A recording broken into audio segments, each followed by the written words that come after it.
Folks, today is Thursday, August 13, 2026. Coming up on Roland Martin Unfiltered, streaming live on the Black Star Network. Today is day 2 of the National Association of Black Journalists Convention in Atlanta. In the Newsmakers panel today, the parents of Nolan Wells spoke about the investigation regarding their son. They were joined by attorney Ben Crump as well as Reverend Al Sharpton. We'll have all of that stuff for you as well. Plus, also on today's show, we will have Democratic leader Hakeem Jeffries, who spoke as well with NABJ President Aaron Haynes about the Democrats' effort to retake the House as well as the Senate.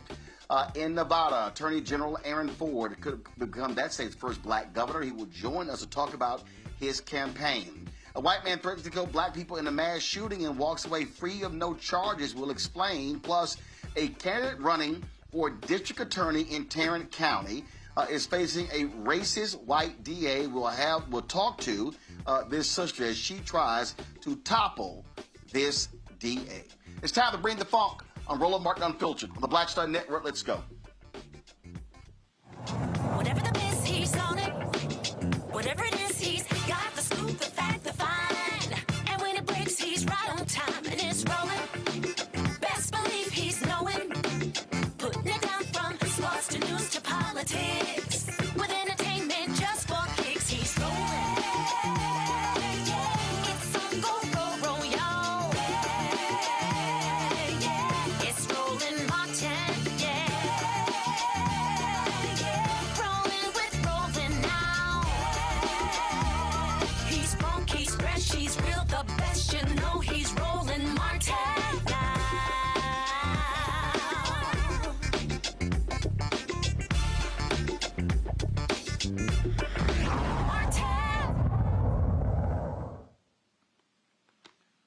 Folks, today in Atlanta, the National Association of Black Journalists Convention, Democratic House Leader Hakeem Jeffries sat down with NABJ President Aaron Haynes to talk about the Democrats' plan to retake the House and the Senate in the midterm elections. He talked about a variety of issues. Here's some of what he had to say.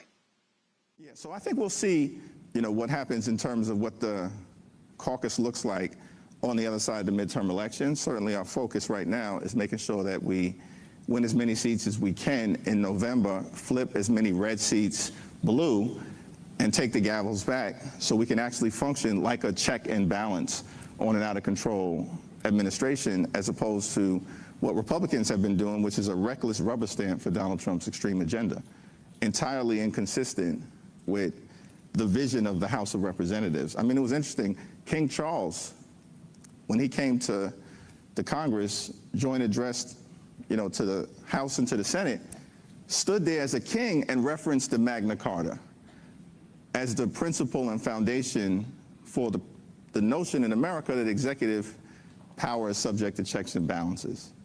And of course, when he said that, everybody on the House side, the Democratic side of the House, stood up and gave him a rousing ovation. But then I looked over to the other side of the aisle, the Republican side, and they stood up and gave him a standing ovation. And I was very confused, y'all. Because King Charles was talking about them and their failure to actually bring to life this principle. So we're going to do that. That'll connect all House Democrats, whether those are New Dems, progressives, or Blue Dogs.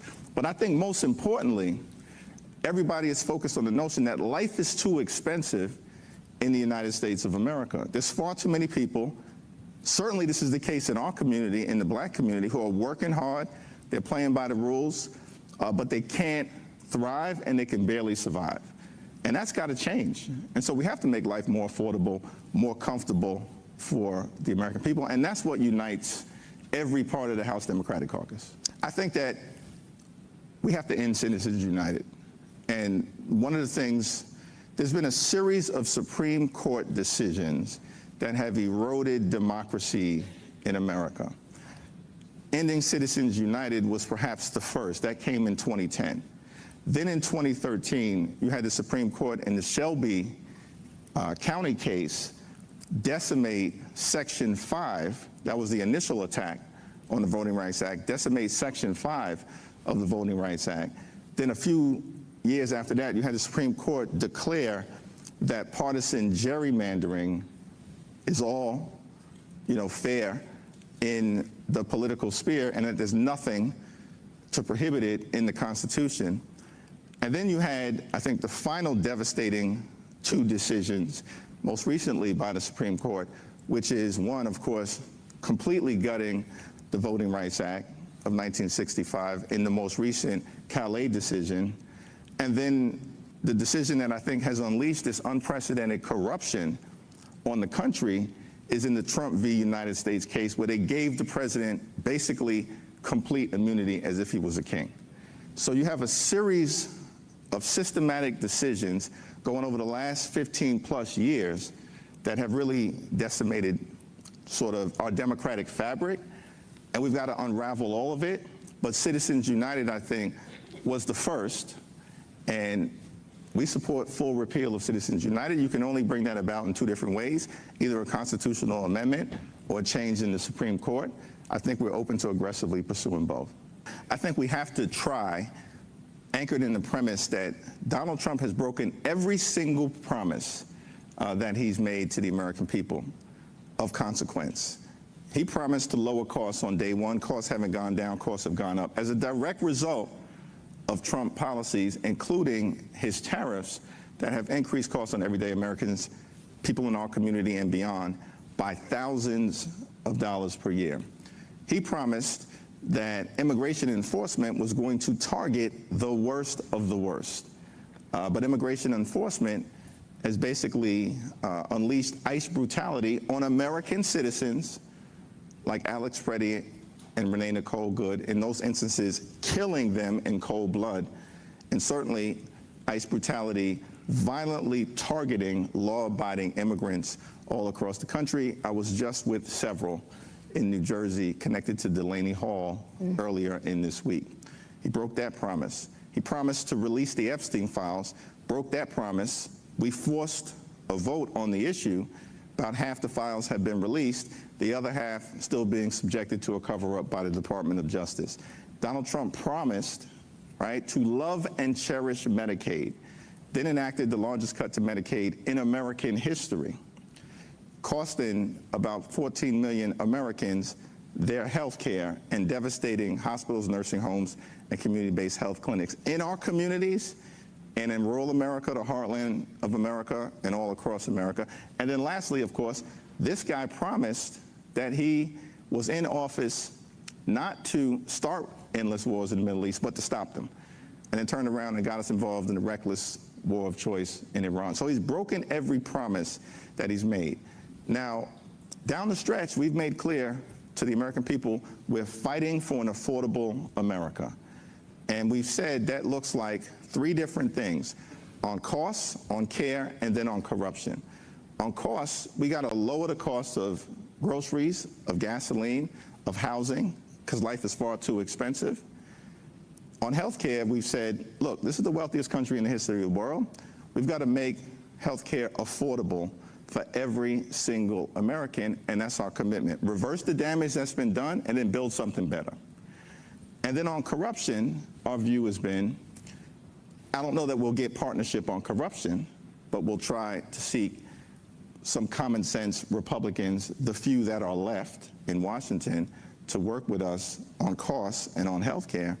But on corruption, we've said, if you've got people in office who are focused primarily in enriching themselves, their family, their friends, and their donors, then they're not focused on making life more affordable for the American people.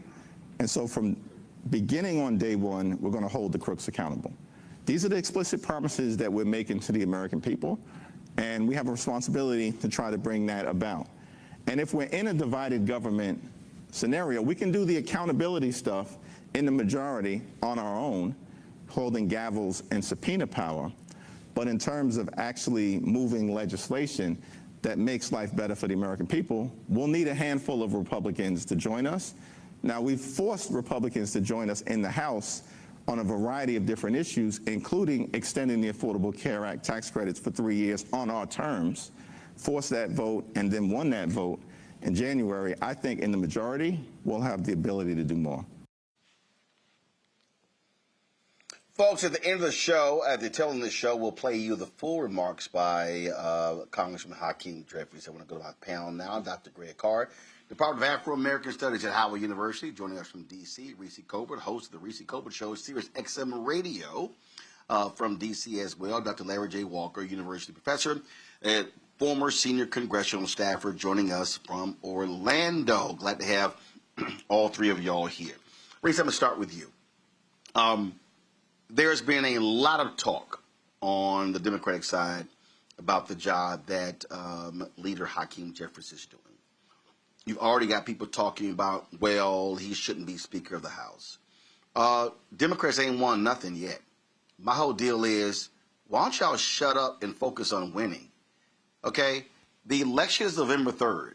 You got all that time. If the Democrats get 218 seats or more, you got time between November 4th and the beginning of the next session in January to figure out and have that fight. If I'm Democrats, if I'm progressives, if I'm liberals, if I'm DSA, shut the hell up and focus on getting to 218. Well, let's start with the fact that it doesn't actually get attention and clicks to attack Republicans. I did a little experiment on Threads on Saturday, and I said, okay, if you haven't been called all these different names that they have for the bad Democrats, usually the bad blacks is how I refer to us. If you haven't been called any of these names, then come here and drop your Oppo research. And I chose 8 Senate seats: North Carolina, Texas, Georgia, Michigan, which all of the progressives and the leftists and all them were celebrating Abdullah al-Said. So I said, hey, let's get some Oppo research on his opponent, Mike Rogers, who just ran in 2024. And out of all of the 8 Republicans that I put forward, I got zero takers on Oppo research. Now, if I had said Jasmine Crockett likes purple, it would have been APAC. It would have been all kinds of insults. It would have been a litany of every laundry list that anytime that she's ever had taken a breath wrong that people didn't like. But when I solicited things about Republicans, I got nothing. And I think what people need is a math lesson here. Okay, let's go back to 2024. What happens when you allow the Republicans to maintain the House majority, not just through seats that are gerrymandered, because to be fair, there's a lot of gerrymandering that happens, but Republicans won the House by a 4 million vote margin in 2024. It's not decided by the popular vote, but I'm just giving you guys some context here. In the Senate, Republicans picked up 4 Senate seats to take the majority. Then you had the White House that they took. You could say Elon Musk and fraud or whatever. The motherfucker's in the White House now. So you have a trifecta Republican control that they consider a mandate, because remember, Donald Trump did actually win the popular vote this time, unlike when he lost to Hillary Clinton in the popular vote, but he got the Electoral College vote. So you have a millions vote margin in the House, millions vote margin in the White House, and they pick up a large number of Senate seats, and they have a Republican Supreme Court. And then you motherfuckers have the nerve to say Democrats do something? That's not how this works. Elections have consequences, and people can bitch and moan about the Democrats all day long, but they don't have the power. They don't not have the power because they're weak. They don't not have the power because they aren't trying to do different things. They don't have the power because the Americans went to the fucking polls and they voted Republicans' asses in. Then they said, oh, help me, please. Politics is not a plot twist. The people in power have the motherfucking power. Now, I will say, to Leader Jeffries' point, he has stopped Democrats from defecting in things like the big ugly ass bill, which cut SNAP, cut Medicaid, cut housing, cut Obamacare subsidies. He has stopped Democrats from defecting, and that's what a leader does, is you keep your caucus together, you keep your caucus disciplined. They've even managed to get discharge petitions because the Speaker of the House gets to control the bills that come to the floor, but there are mechanisms like a discharge petition where if you gather enough signatures and you get some defectors on the other side, which again, I think you have to give Leader Jeffries some credit for, they managed to do, and they forced the hand on the Epstein files. But there are just some things that you can't force the hand on, particularly when it comes to appropriations, because those things pass on a simple majority in the House and in the Senate. So I understand that people don't like living with the consequences of a Donald Trump administration. But every single negative consequence of the Donald Trump administration was broadcast and advertised. He said he was going to put in tariffs. They had Project 2025. What did y'all think was going to happen? They were just going to say, just kidding? No. All the shit that they're doing is what they told y'all asses we would do. And 89 million motherfuckers stayed home. And then 74 million dumbass motherfuckers went and voted for Donald Trump. So here we are. Now, what can we do about it? We can vote in November and realize that our competition is the MAGA people that will rubber stamp Donald Trump's agenda, and maybe we won't be able to hang on another 2 years with these detrimental policies. So it's time to stop treating Leader Jeffries like he's the fucking Bachelor, and you're saying, you know what, I'm going to self-eliminate. I don't want a rose from the Bachelor. He is the leader of the minority caucus, okay? And so if you want to get the majority, vote. And then if you have somebody who's woker or somebody who's not APAC, not X, Y, motherfucking Z that can do the job, then have that battle. But first, we got to crawl before we walk. So, Larry, I think I heard at least 8 MFs and about 3 F-bombs. I don't know if it was that many. I wasn't trying to use the MFs, but I'm just... you need not MFs trying, for math. but you may not be trying, but you succeeded. But did I lie? Did I lie? Larry, I am just making a factual statement, Reese. Oh, okay. Larry, the thing for me here, again, Larry, the thing that is perplexing to me. Listen, primaries are where you have your intra-party fights. When the primary is over, it's time to turn all your fire to the other side. Congresswoman Haley Stevens, it did not take her long after she lost to Al Saeed in Michigan to say, I'm standing to support him. Okay? Didn't take long at all. And so this is the stupidity to me on the left. This is the stupidity to where certain elements on the left can't handle when their candidate loses. If you are a Francesca Hong supporter in Wisconsin, she lost. You should be saying, we're going to ride behind Crowley because we cannot let Republicans take control of the governor's mansion after we've had it for the last couple of terms. That's basic politics. And it's no different. It's no different. No matter, I'm just going to let you answer that because the one I'm about to give Greg is going to straight up blow y'all away. But Larry, just go ahead and weigh in. Yeah, Roland, I'm glad you talked about, when your preferred candidate doesn't win the primary. And so to note, next Tuesday in the state of Florida is our Democratic-Republican primary. And so, listen, whoever wins the primary, you got to get behind that candidate, particularly during the troubling times that we're facing, unprecedented times in terms of the attack. You talked about the attack on Black America and other minoritized groups. Obviously, we talk about ICE and some of the things that's happening there, the economic impact on the Black community. We don't have time for this. And so you need to coalesce, behind whoever that candidate is, raise money, go out and knock on doors, GOTV, get out the vote, right? And you have to move forward to make sure that you're prepared in November. Otherwise, Reese highlighted a lot of really important points in terms of the unrealistic expectations that Hakeem Jeffries deals with. But if Democrats don't get their act together, we're going to be having this conversation after November about what we're going to do 2 years from now. And, beyond that time, between, after this midterm this year and 2 years from now, it may be a wrap for what's happening in the United States. So it's important to keep in mind. The other thing is, Roland, I want to mention really quickly is, since we're talking about Hakeem Jeffries, is heavy is the head that wears the crown. And so as a Black man who, member of the CBC, and what may happen if the Democrats flip the House and he becomes the first Black speaker, there are always these expectations that Black folks, particularly Black Democrats, have to deal with that white Democrats and other groups don't have to deal with. Reese mentioned Jasmine Crockett. We could go on in terms of the list of Black members of Congress who have to constantly deal with these unrealistic expectations.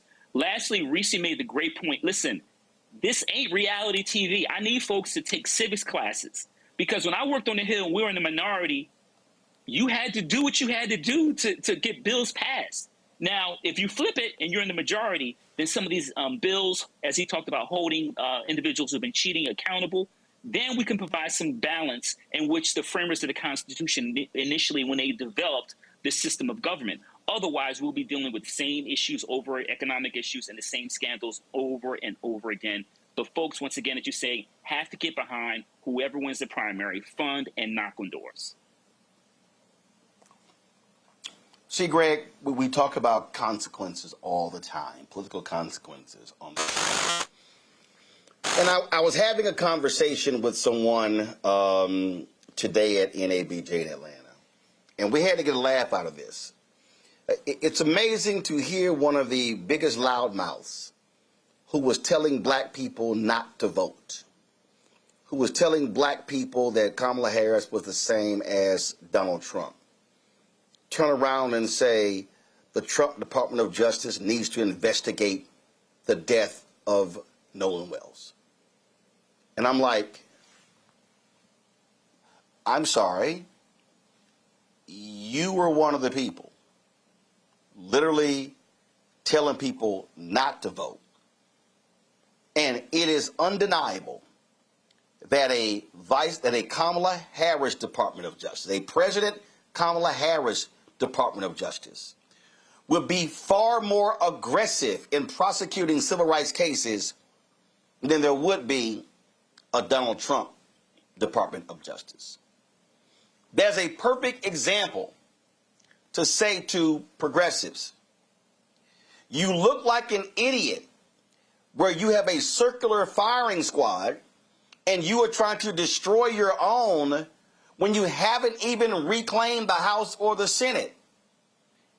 It's called fight later, win now.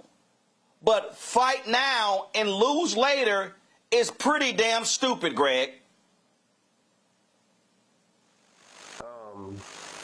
I'm not going to continue to prop up failed electoral strategy, particularly by petty bourgeois, long-time safe black elected officials, particularly in the federal legislature, who have proven themselves incapable of extending the tradition that they have inherited and have for too long, it seems to me, run on a racial that is more about demographics and skin color than it is on policy making. In the state of Maryland, I voted undecided in the primaries prior to the 2024 election, fully knowing that whoever the Democratic Party candidate was, I was going to support them.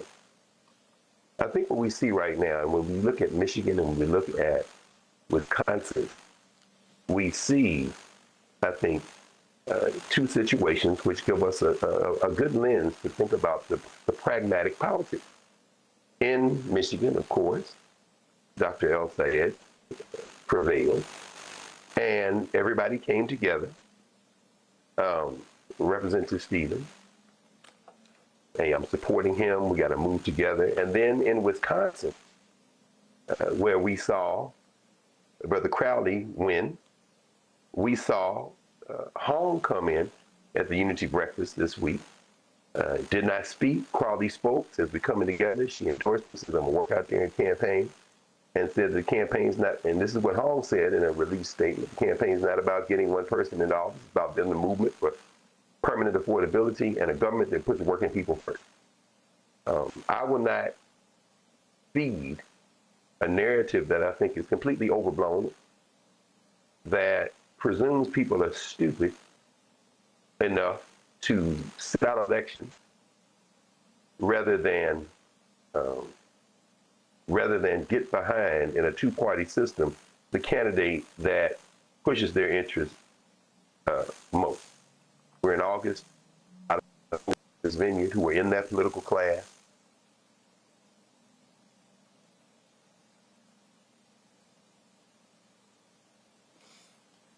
Folks, Greg is still traveling overseas, so we're having some issues with his video feed and audio, so we're going to get that worked out. I just want people to understand. You have to win. You can't change public policy if you lose. If you're in the minority in the House or the minority in the Senate, you ain't got no power. Oh, you can hold news conferences. You can try to block appointments, but you have very limited power to govern. So folks might want to consider that when they are focusing on attacking inward and not attacking your enemy. Going to a break, we come back. We'll talk with Nevada Attorney General Aaron Ford, who is running for governor of Nevada. That and more right here on Roland Martin Unfiltered on the Black Star Network. All right, folks, let me get personal for a second. My mom had questions about her Medicare, so she called Chapter, a Medicare advisory company, and she texted me right after saying it's a great benefit. It was easy. A real person walked her through the whole thing, and now she understands better what's going on. But it's not just her. A woman in Yonkers wrote in saying the process was so simple, the enrollment was easy, and she was so glad she called. Then there's Marilyn, 90 years old, in Florida, living on Social Security. Her premium climbed every single year north of $400 a month for coverage she could barely afford anymore. So what does she do? She called Chapter. They found her the same top-tier coverage for hundreds of dollars less. 90 years old, and finally somebody in her corner. I hear stories like that again and again from our community. The Medicare system was not built to work for you. Too much fine print, too many plans. Yet Chapter's advisors are independent and honest, the only Medicare advisors that compare every plan nationwide. They're focused on one thing, what actually works for you. If you're already in the right plan, they'll tell you. No games, and people who switched with Chapter saved an average of $1,100 a year. All it takes is 20 minutes. You talk to a real person, and it's completely free help. So call Chapter at 724-264-8281, 724-264-8281. That's Chapter. Let me ask you a question. Why do so many people seem to think they know black men so well? What they think we want, what they think we need. Hell, they even tried to tell us why and how we voted, and never had a conversation with us. Never asked us how we felt, what brings us joy, what makes us angry, what makes us scared. How do we live? That's what this show is about. No translation, because we don't need anybody speaking for us. We can speak for ourselves. This will be a show where we bring brothers on that you don't see on every other talk show. Nope.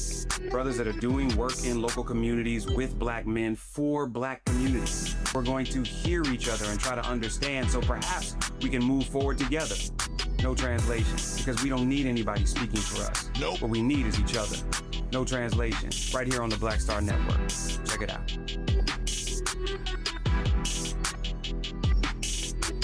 Hey, what's up? It's Tammy Roman. Hey, it's John Murray, the executive producer of the new Sherry Shepherd Talk Show. It's me, Sherry Shepherd, and you know what you're watching, Roland Martin Unfiltered.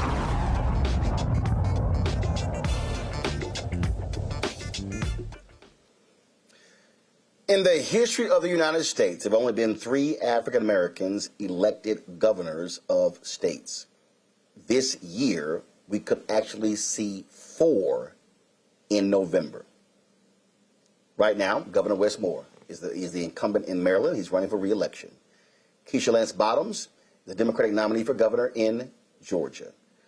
You also have David Crowley, the Democratic candidate in Wisconsin. Actually, you could have 5.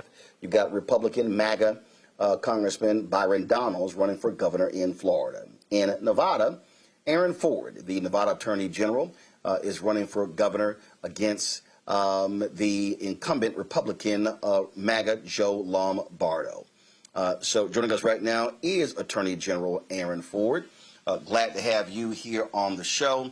Let me say it again. Matter of fact, I was downstairs before I came here. I had a panel at the National Association of Black Journalists, and there was a brother who was a Kappa, and I said, I asked him, had he made a donation to Aaron Ford's campaign? I said, you need to go ahead and support your Kappa brother. And he said, you actually had something nice to say. I said, only because he was a Texas A&M Aggie. I said, I ain't going to give it to him too much. But glad to... Oh, man. Roland, Aaron, man, glad to have you.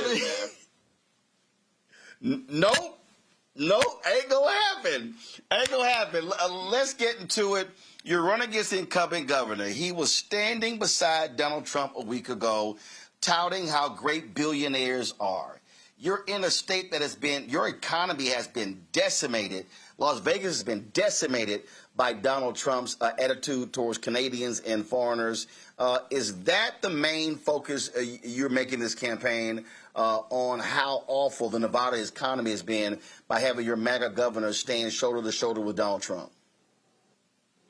Well, first off, Roland, always great to see you. I've known you since Texas A&M days. You're a guy I've looked up to, even though you made the wrong decision on frats. But you are, a good guy. I got a lot of appreciation for you. But I got to pick on you for a quick minute. I got to tell you, if you come to my state and you call it Nevada, you're going to get upcharged. Okay? They're going to upcharge you, and don't call your friend Aaron Ford. You know my name ain't Aaron. It's Aaron Ford, thinking you're going to get me to prosecute. So what are y'all, Nevada? That's right, Nevada. Okay, so let me tell you, you Aaron or you Aaron? I feel like that skit from Key and Peele. I knew you were gonna do that. No, it's Aaron Ford from Nevada, and grateful for you, man. But look, to your question, to the serious point of the question, you use the word decimated. That is the word. The fact is, Joe Lombardo and Donald Trump have decimated our economy. It's called the Lombardo-Trump economy for a reason. Donald Trump wanted to institute some tariffs, and Joe Lombardo said we should maybe feel a little pain from them. Those tariffs have, in fact, caused high unemployment. They've caused businesses to close. They've wreaked havoc all throughout the entirety of our state. And so when President Trump comes out here and he talks about the no tax on tips pledge and the law that he passed, it doesn't really matter about tips if you're not. It doesn't really matter about your taxes if you're not getting tips in the first place. And for Joe Lombardo to get on stage and highlight the fact that these billionaires are the reasons why he's supporting Donald Trump just shows you how out of touch he is with what's happening on the ground right here in Nevada. I talk to folks all over the state. They're struggling right now, and we should be focused on those individuals and not worried about these billionaires that Donald Trump and Joe Lombardo are cozying up to as much. Data centers, huge issue that is being playing out. How is that, again, a part of this campaign there in Nevada? Yeah. Look, Roland, everywhere I go, it doesn't matter where I am, urban, rural, suburban Nevada, I'm hearing about these data center issues. And I've made my position very clear that if they're going to operate here, they're going to have to, number one, use something besides water to cool themselves because we live in a desert and they can't take our water. Number two, I have said that I don't want to see our residents' rates rise by 1 penny based on what energy use these data centers are using. And so they're going to be required to build out their own, the grid to fulfill their particular needs. They're going to have to ensure that they are hiring local individuals if they're going to be operating in our state. They're going to have to ensure that they have what we call community benefits agreements in place. And most importantly, we're going to have to listen to the local people on the ground, whether it's Reno, Boulder City, Pahrump. I was in Minden, and they were talking about a data center coming to Yerington. The input of people is paramount, and I think they're making their voices pretty known about how they feel about these data centers. Again, we talked the issue of data centers. We also, of course, the economy, healthcare, significant issue. How has Nevada been impacted by Donald Trump's vicious attacks on Medicare, Medicaid, and the Affordable Care Act? There's a connection here, and there's a pattern between how Joe Lombardo responds to the needs of the people versus needs of the corporations. We talked about data centers a second ago. One of the key differences between Lombardo and me is that he is bankrolled by them. He's taken millions of dollars from data centers, which is the reason why he's endorsed entirely the existence of these data centers. He's getting millions of dollars from them. Similarly, he's getting hundreds of thousands of dollars from pharmaceutical companies, right? And so when you have these big, beautiful bills passed and the healthcare components associated with it, our governor has said we should be excited about the big, beautiful bill. And I say excited about what? The fact that 100,000 Nevadans are going to get kicked off of Medicaid? Roland, you may not recall because you graduated right before I did, but you know my story. You know I was a single parent when I was at Texas A&M. You know that I was living on Medicaid to keep my son healthy. You know I was living on food stamps to keep us fed. And so these types of lifelines are very important to me, and I understand the importance of them to other people. And so when I have a governor who's so afraid to stand up to Donald Trump, who kowtows, capitulates, kisses up to, and simply lies down for Donald Trump, that gives me great concern, which is the reason why I'm running right now, because there's a difference between, there's a choice. They can have someone who folds all the time, or they can have someone who fights all the time. And that's the alternative they have in me. Your state doesn't have a huge African-American population. Obviously, it has a very large Latino population, Native American population. How are you building a broad-based coalition to get Democrats in your state to stand behind your campaign and, frankly, to stop what I call the previous segment, this circular firing squad between your center-left Democrats, your progressives, your liberals, and your far-left Democrats and DSA candidates? You know, there are a couple of answers to that. The first of which is I've been all across the state several times, talking to folks in every corner of our state, and there have been a handful of topics that have risen to the top I've distilled from these conversations. It doesn't matter the demographic. I could have been in urban, rural, or suburban Nevada. I could be talking to a black, white, Latino, Asian, or white person. It doesn't matter who I'm talking to. These demographics across the board, these topics have risen to the top. It could be a man or a woman. It could be a Democrat, Republican, or independent. And here's what they tell me. They just want a good job, to buy a house in a safe neighborhood where the schools are preparing their kids for careers or college, and where the healthcare system is available and affordable to them, and among all of that, to be treated with humanity, dignity, and respect. That is across every demographic. And so I'm speaking to those issues in what we call the Affordable Nevada Plan, a plan that addresses each of those issues. We are in a state right now with one of the highest unemployment rates in the nation. In fact, under Joe Lombardo's tenure, we've had either the highest or one of the highest unemployment rates his entire tenure. Right now, unemployment is higher than it was when he took office. That's his fault, right? Housing costs are skyrocketing, healthcare is skyrocketing, energy costs are skyrocketing, and that's across demographics. And so we are able to keep this coalition together because we're talking about things that matter to them. Now, look, you specifically mentioned the Latino community, and I wanted to speak to that issue. Y lo que pasa es que yo estoy hablando con ellos en su lengua.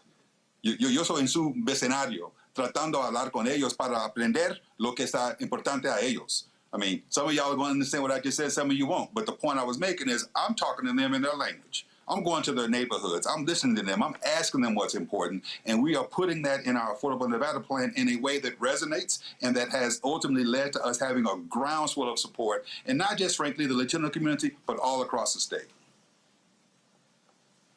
All right, let's go to questions from our panel. First up, Dr. Larry J. Walker, Alpha Man. AG Ford, thanks for joining us. I have a cousin lives in the state and also friends, so really important to follow your candidacy. Can you talk? You know, unions played an important role in your state for obvious reasons in terms of casinos, et cetera. And so I'm wondering if you could share with the audience, what are the 1 or 2 points when you talk to unions? What are the 1 or 2 points you highlight to make sure you can make their lives better if you become governor? Well, you're right. We are a union town, and I enjoy the support of almost every union out there, including the largest union in our state, the Culinary Union. I was literally just with them this morning as they did a ribbon cutting for the brand new health facility. But it goes back to what I just answered for Roland for the last question. This affordability crisis is real. This Lombardo Trump economy has decimated the ability for individuals in our state to not just thrive or try to thrive, but even to survive. And so speaking to these issues, whether it relates to our economy being decimated, our housing costs being too expensive, our healthcare going up, especially when I was there at a ribbon cutting for a healthcare center, it resonates with union members. And that's something that, by the way, I'm not new at. I've been in elected office since 2012. They know my track record, and it's always a stand up for the working class in a way that allows them to provide for themselves and their families. All right. Next question. My man, Dr. Greg Carr, is in Egypt. Alpha man. I'm surrounded. Thank you, Roland. You are surrounded, General Ford, but that's okay though. We're all on the same team generally. Good talk with you, brother. I was reading the Nevada Independent and a questionnaire that you and the governor answered, and it's very interesting to see how he evaded direct answers to several key questions. Education, K-12 funding, didn't give a yes or no answer whether it should be raised, and you want to, of course, increase funding. Data centers, of course, as Roland asked, you didn't give a yes or no answer, and you said, no, there's got to be some more strict legislation to regulate them. Is he attempting to, in some ways, evade some of the very clear issues in terms of lines in the sand that you have drawn? And if so, in a state where it looks like there are at least as many registered Democrats as there are Republicans, and in terms of non-active voters, seems like even those who have identified as Democrats may even have an edge, how important is it going to be to turn out the voters in your state in order to win this election? Well, let me take the latter part first. Turnout is absolutely imperative. In the midterm, obviously, we know that turnout is usually, less robust, which is why we have a even more robust ground game right now. We're working with my colleagues all on the ballot, whether it's congresspersons or other statewide constitutional officers or legislators, to ensure that we have a ground game that's going to not only register folks to vote, but drive them to the polls. We're confident in that. And I just mentioned the Culinary Union. They have an unparalleled ground game that we get to tap into because they have 80,000 members with hundreds of them who will go out and knock on doors for us. And so we're excited about that. But, to your first question, the Nevada Independent article you referenced, I know exactly what you're talking about. And you're exactly right. Joe Lombardo is evading questions because he is the reason why we're in this position right now. His policies, his plans, his leadership or lack thereof has led to us having, again, one of the highest unemployment rates in the nation, right, where our housing costs continue to escalate and rise. And by the way, he's had opportunities to do things about this. Even Donald Trump agrees with me on this one notion that corporations don't live in homes, but people live in homes. I mean, he wouldn't sign the bill to fix that. To be sure, he let it come into law. But Joe Lombardo could have signed a bill that would have limited how many homes corporations can buy up. Because 25% of the homes in North Las Vegas, for example, are owned by corporations. We could be experiencing relief right now had Joe Lombardo really aligned himself with the people of our state. That's why he can't answer questions about education, because we continue to rank at the bottom of education. Look, he wouldn't even agree to feed our children. He vetoed a bill that would have guaranteed school meals for children. Roland knows I was a single parent. He doesn't know that I used to eat stale candy bars for dinner. Score bars are my favorite. I used to sneak those stale candy bars and eat them for lunch. I was that kid in the classroom whose stomach was growling and couldn't pay attention in class. And Lombardo said it would have been a waste of money on a kid like me. And then he went out and spent $25 million on office furniture.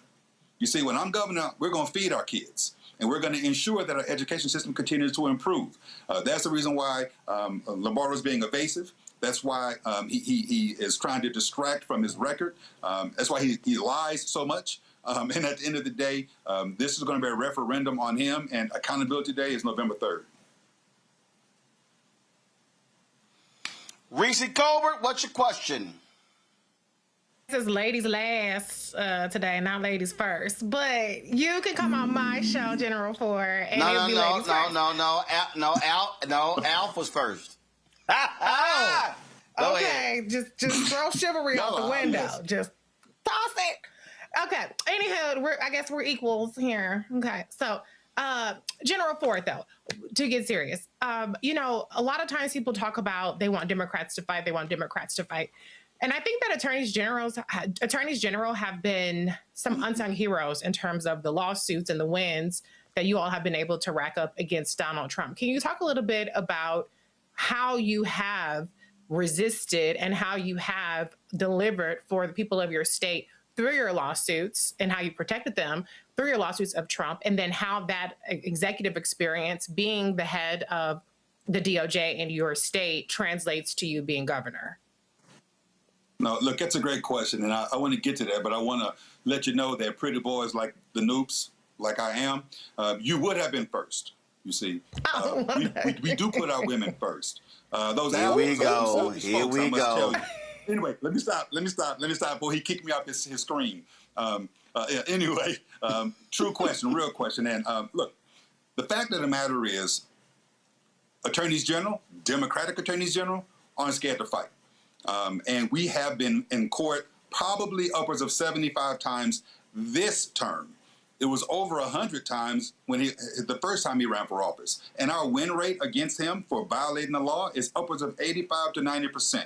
We have saved education money. We have, saved energy money. We have saved the constitutional right to birthright citizenship. Right? These are the types of things that we have stood up for. And this is a stark contrast to a governor who I have already described to you as one who capitulates, kowtows, and kisses up to Donald Trump, lies down and lays down his own principles before Donald Trump. I'm not scared of Donald Trump. Excuse my colloquialism. I ain't scared of none of them. And that's the reason why I am willing to stand up for what is right, irrespective of political blowback, of punditry. It doesn't matter. The fact is, things are too important for us right now. We are in dire straits. And if we don't continue to stand up and fight back, we will find ourselves with less rights as we continue to see them trying to undermine our very existence in this country. So I'm proud of that work. It is work that the people in my state have recognized as well. It's funny, right? Because I sued over the tariffs. These tariffs that I knew from the beginning were unlawful. Donald Trump said we should be, Joe Lombardo said we should be excited about the big, beautiful bill. He said that we should feel pain from these tariffs. Called my lawsuits unfortunate. What is unfortunate, Reese, is that he doesn't understand the plight of the person on the ground. He's aligned himself with corporations and not the core of our state, its people. I have. And when I take this fight to the governor's office, we will be that much better. Period. Last question for me. It's not really a question. There's somebody who is watching this show right now. They're listening to the podcast. And they are saying, you know what? This voting stuff, I'm not buying it. I'm not falling for it. I just can't go with it.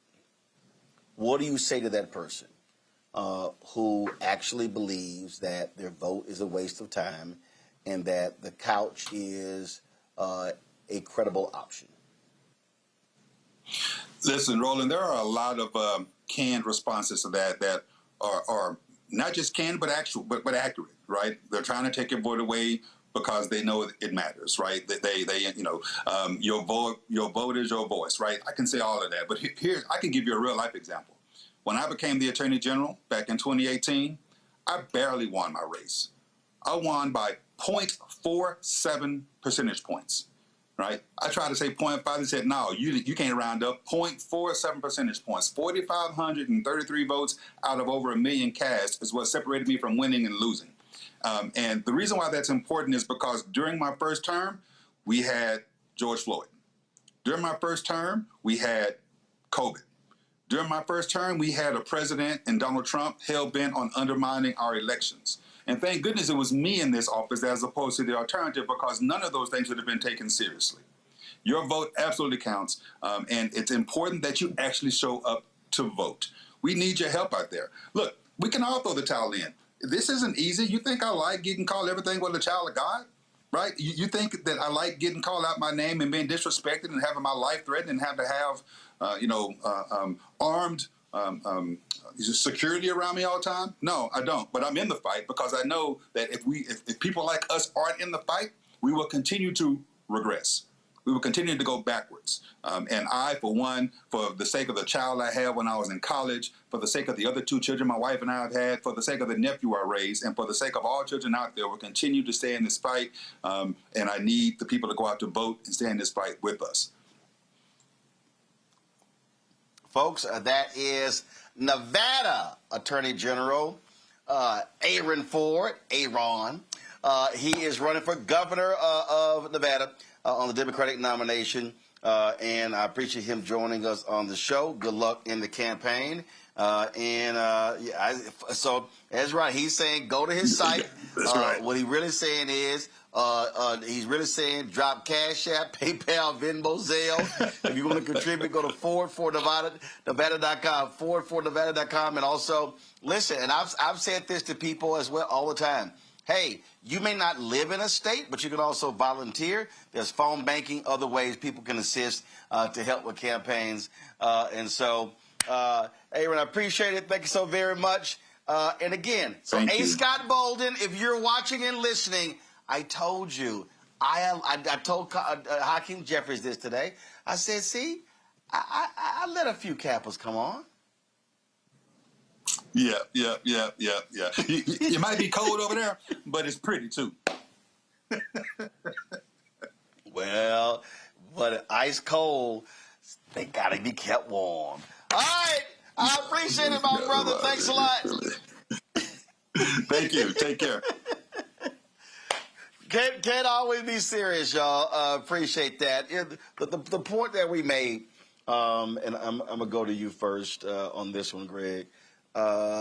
Again, I keep telling these people, I said it earlier, you got the folks out there who were yelling and screaming about don't vote, your vote don't matter, but now you want the DOJ to intercede in the Nolan Wells case. And I'm like, you can't sit here and say you want something from government, but then you're saying don't participate in the same thing. Your vote creates the avenue for that to happen. Greg, we keep saying the parties are delivery systems. It's not about identifying. I've never identified as a Republican or a Democrat. I don't even identify as an independent. I say I'm a voter, a black voter. But people need to understand there is a clear, undeniable difference between when Republicans are in charge and Democrats are in charge. I just don't play that they're all the same. Some, yeah. But bottom line, I don't play that game. There's a difference. No, and you know, I can say this as somebody who voted undecided in the 2024 primaries before fully supporting the vice president in the general election because I'm not stupid. I think you see a contrast in the primary for Senate in Michigan with El Sayed winning, and the governor's race in Wisconsin.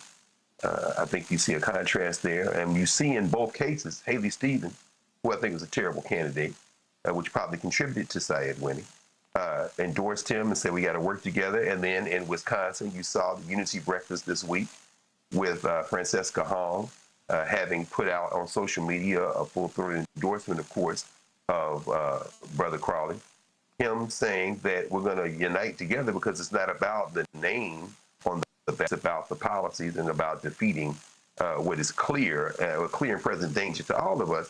I think, you know, we have to remind ourselves that politics is local, even though it has national and, in this case, international implications in terms of this election. And we just have to be smart.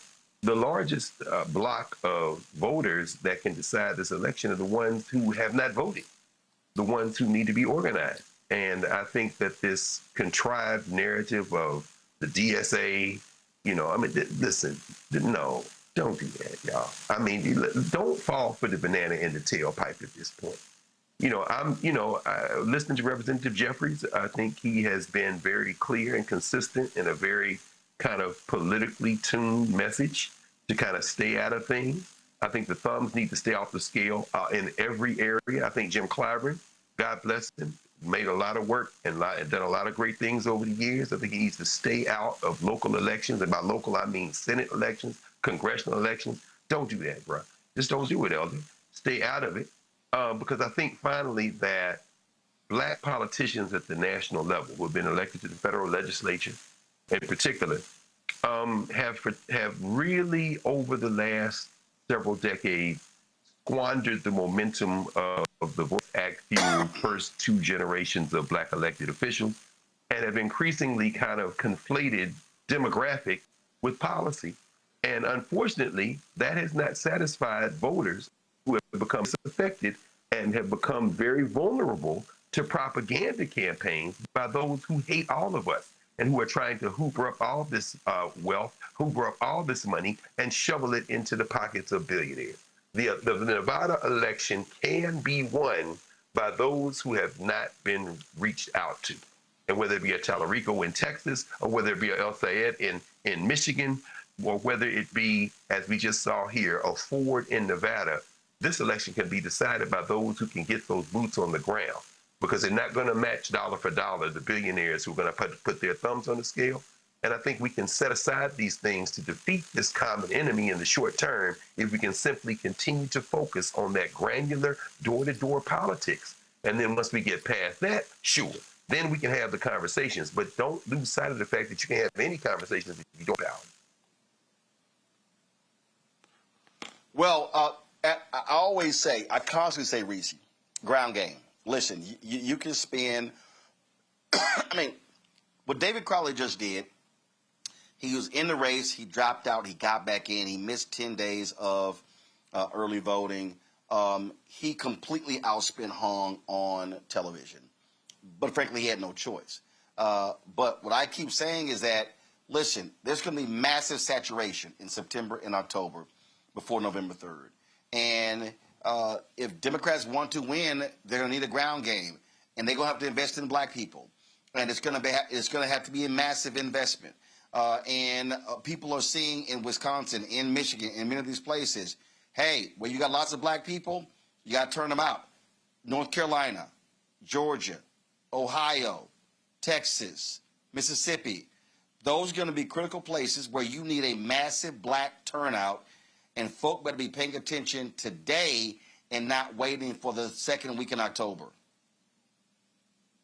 Absolutely. I mean, credibility is cumulative with our communities, and it doesn't take a whole lot of time, but you can't just swoop in at the last minute. And that's why I am happy to see some of the candidates that didn't necessarily focus as much on black voters during their primaries have pivoted, and they are putting in more work, going to black outlets, going on Urban View Mornings with you, Dr. Carr, or coming on Roland Show and other shows. So I think that it's important to build that with consistent engagement, but also engagement needs dollars. It is crazy how black folks, black organizers, black organizations are always expected to do things for the culture, do things for the people. And white consultants break up millions and millions and millions and millions of dollars directing where the funds go, and usually it's not towards us. So there should be a massive galvanization of funds going to the boots on the ground. And we did just see where there's, controversy this week about there not being a big investment going into Mississippi. Now, granted, you got two black guys on the doggone general election ballot. You got somebody who's independent and Democratic. So that probably eliminates the chance of that state turning red, turning blue in terms of that Senate seat, but there's still a gubernatorial election and other things that are happening there.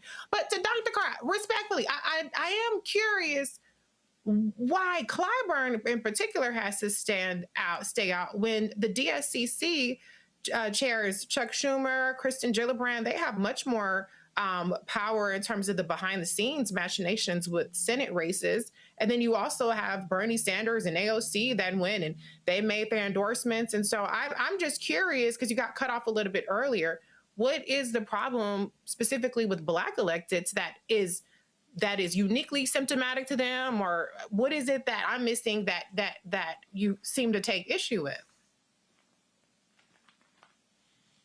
In this case specifically, there is a conservatism, political conservatism, that quite frankly he's had since he was a student in South Carolina State, that I think is masked by the idea that he's a Democrat. And I'm using Clyburn as an example because he's one of the more active ones. I really don't care what Chuck Schumer does. I think the Democratic Party, Ken Martin and them have proven that they are soft white nationalists. And as we talk about black politics, I think we have to have a candid conversation. And I'm saying that understanding that ultimately the Democratic Party presents us the best option in terms of delivery systems of getting what we need done. But I think we have to be a little bit more honest about the politics of black elected officials in the federal legislature. And so when you see a Clyburn put his thumb on the scale and start talking about, black voters need to do this, black voters need to do this, respectfully to the elder. And this isn't being disrespectful to him at all. But what I'm saying is that when you line up and salute with a Pelosi, with a Schumer, with the rest of them, black people who are disaffected can then look and say, well, look, man, nobody wants to hear that. Nobody wants to, nobody feels any confidence that you're doing anything other than telling us to stand up and vote blue no matter who. Now, that, I think, is what opens the door to the type of disaffection that then makes people ripe for the propaganda that comes from the open white nationalists, the hard white nationalists. I think Hakeem Jeffries has been dangerously close to that in the past. But as you see these inroads being made who don't get the backing of the DNC, which is a soft white nationalist organization, which of course since the early 1990s, really the late 80s, has been really working hard to tamp down or somehow evade that kind of rising discontent, particularly among black voters.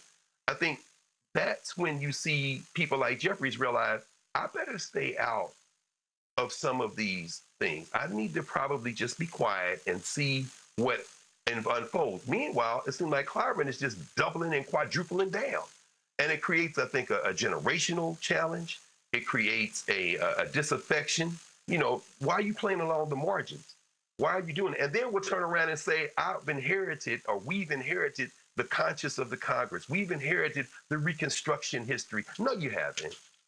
Don't do that. Not ideologically, because people who don't read, don't study, will still pick up that vibe and be like, no, that seems like the old-timey Yasser politics that has stopped me from even listening, much less going to the polls. And then people are susceptible, being low information voters, to the kind of propaganda that has us lose these elections. I mean, that's why I would say generally. Okay. Reese, any response? Okay. Larry, no, I was just curious. Look, I don't have to carry water for Jim Clyburn, but I just see. The reason why I ask is because and sometimes things are just very online. But what I do see is absent any specifics about policy, about legislation, about voting records, certain labels are disproportionately attached to Black electeds. Now, you can argue which Black electeds that applies to accurately or not, but a lot of times it's establishment. Then you have the AIPAC thing. Even when people don't take AIPAC money, somebody called David Crowley AIPAC, and he doesn't take AIPAC money. They don't even get involved in gubernatorial races. And so whenever we start talking about Black electeds or Black candidates, then I would like us to expound at least to where there is something specific that we can point to policy-wise that is something that needs to be corrected, something that needs to be challenged. And then I also like to have that conversation in the context of, well, how have other people who are not Black demonstrated that? Because every election cycle, there is some great white hope candidates come around, or great whoever hope candidates, the progressive candidates come around who have no legislative record, no voting record. All they have is rhetoric, and they have PDFs of things that sound good, but they haven't demonstrated specifics on implementing that. And so I'm not saying that there aren't any that have, but I'm just saying that Graham Plattner being an example, he's an oyster farmer, and he became the Great White Hope of Maine. So all I'm saying is, because, my lens is always towards Black politics and Black electeds, and I understand that it's an imperfect system, and I don't want to just absolve them of things, but often in the work that I do, specifically talking about Black people, especially online, there's a lot of attacks that come their way that just aren't rooted in politics. And I know that you're more sophisticated and intelligent than that, Dr. Carr, but I just wanted to get clarification as to what you meant, because there are people that hold your rightfully so, hold your assessment of things and such high value. And so if there's a way that I can pick up on what you're talking about and I can say, okay, so when people are expressing that, then this is how I can tackle it. If it's fair, it's fair. But in many cases, it's actually not fair for those people, not from you, but from other people. I agree. I agree wholeheartedly. Larry? Yeah, you got to be an informed voter. Yeah. Yeah, thank you, Roland. I think this conversation is really important because I think that a lot of times people, when we think about Black voters and thinkers, that we're monolith, and we're not. And so where we have a conversation, we're talking about ideology, different generations, different perspectives. And, Dr. Carr used Clyburn. We could talk about, Maxine Waters, among others, of a different generation compared to Underwood and other, members of Congress who, certainly done the work, but the generation has benefited from that. And why this conversation is important is these officials who either are incumbents or hoping to be elected have to understand that the way in which you speak to Black voters has to be more sophisticated. So not only in terms of understanding what their concerns are from a policy perspective, but as AG4 got to, what is the story? Tell me a story. You tell me about your policies. Now tell me how you personally connect to the everyday lives of working Americans, in which he does, and there are other Black candidates that we've talked about, not only tonight, but for other shows. So you've got your policy points, you got how you personalize and you connect to voters. And then thirdly, how do you get reluctant voters to go out and vote for you? That's the trifecta of this challenge as we move towards midterms. And they'll also think about what's going to happen 2 years from now. And so these are all some of these important issues. And someone who worked on campaigns like many of my colleagues and worked on Capitol Hill, worked for a CBC member, I've seen these issues from multiple perspectives. And some of these conversations I've had as a congressional staffer, as a CBC staffer, about these different generational shifts. So it is real. And this conversation is really important. And I appreciate Reese, giving Dr. Carter an opportunity to really nuance it out, because she highlights, we talk about these issues all the time, right? We get this. We have the history. We understand the knowledge. We know the players. But folks who are watching this may need us to pull on these threads to understand the importance of why you need to go out and vote and the points that we're making to ensure that Black Americans not only live but thrive. All right, folks, got to go to a break. We come back. We'll talk with a candidate running for district attorney in Tarrant County against the white DA who 8 years later continues to try to put Crystal Mason in prison for voting. You're watching Roland Martin Unfiltered on the Black Star Network. Support the work that we do. Join our Bring the Funk fan club. Our goal is to get 20,000 of our fans contributing on average $50 each a year. That's $4.19 a month, 13 cents a day. That is to, of course, deflect the significant costs to do this show and also the other shows on our network. So if you want to contribute via Cash App, use the Stripe QR code. You see it right here. This QR code for credit cards as well. Checks and money order, make it payable to Roland Martin Unfiltered. P.O. Box 57196, Washington, D.C. 20037-0196. PayPal's R Martin Unfiltered. Venmo RM Unfiltered. Zelle Roland at RolandSMartin.com. Roland at RolandMartinUnfiltered.com.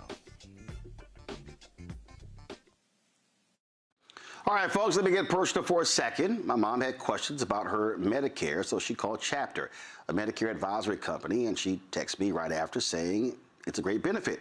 It was easy. A real person walked her through the whole thing, and now she understands better what's going on. But it's not just her.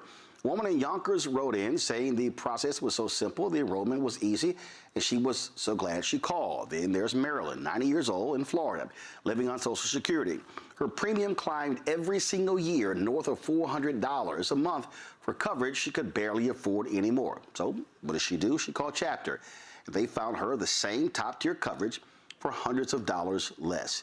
90 years old, and finally somebody in her corner.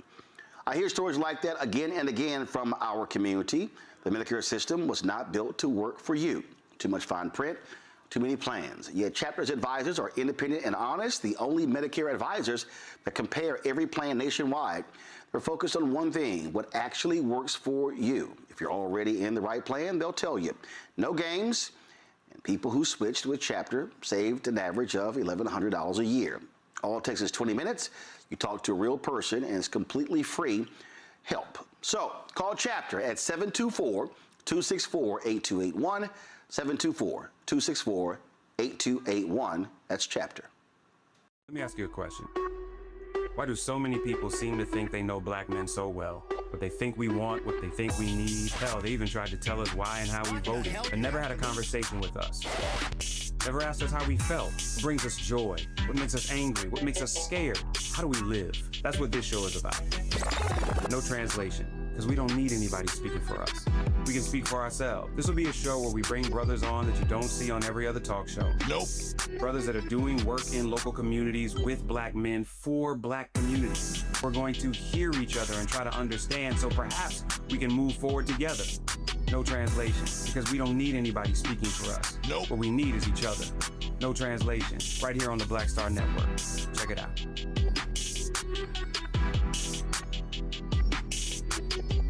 Hello, we're the Critter Fixers. I'm Dr. Bernard Hodges. And I'm Dr. Terrence Ferguson. And you're tuned in to Roland Martin Unfiltered.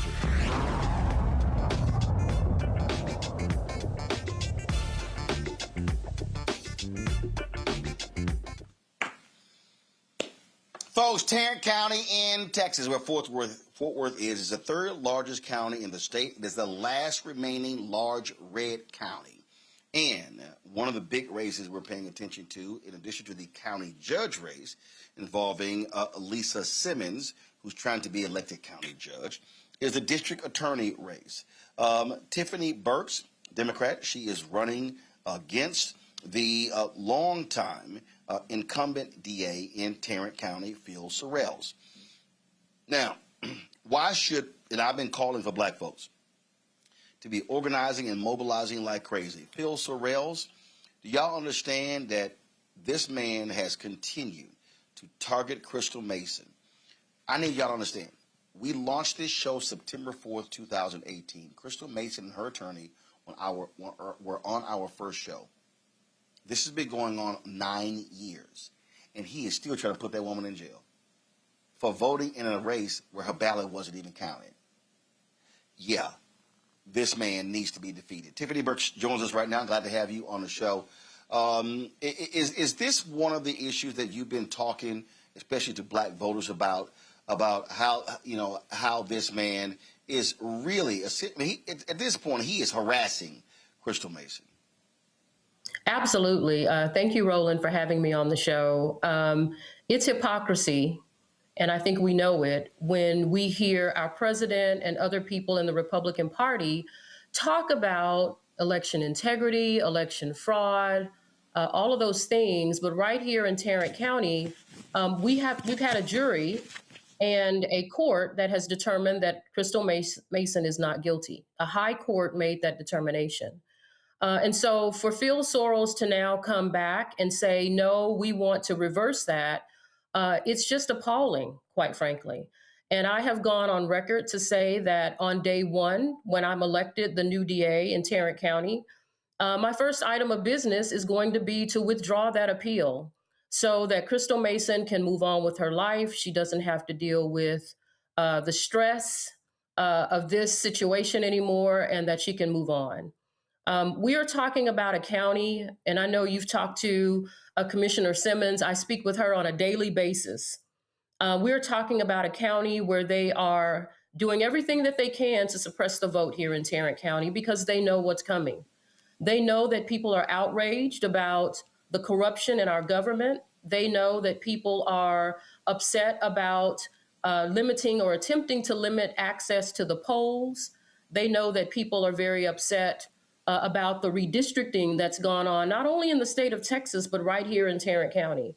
And so I've talked to a lot of voters. We block walk every Saturday, Roland, every Saturday. And we are going into neighborhoods and communities that people don't normally go to. And we're talking to them. And we are letting them know that this, as you've said, is a very important and critical race for Tarrant County. And who their DA is matters, who their county judge is matters, who their judges are matter. And we need to make some changes here in Tarrant County, and that's what we're fighting so hard to do.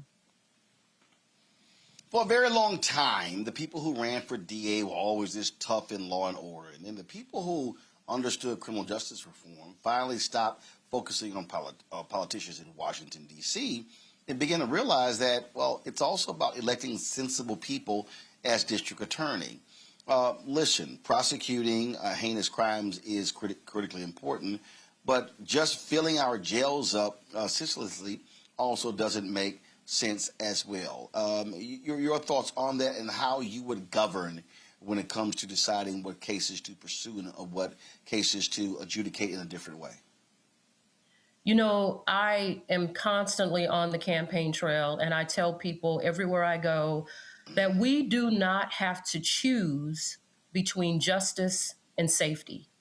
We can have both.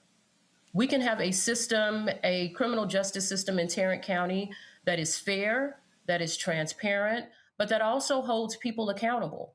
I'll just tell you, district attorneys are the only the only attorneys in Texas that actually have a mandate, a duty under the Texas Code of Criminal Procedure that says we must seek justice, not simply convictions.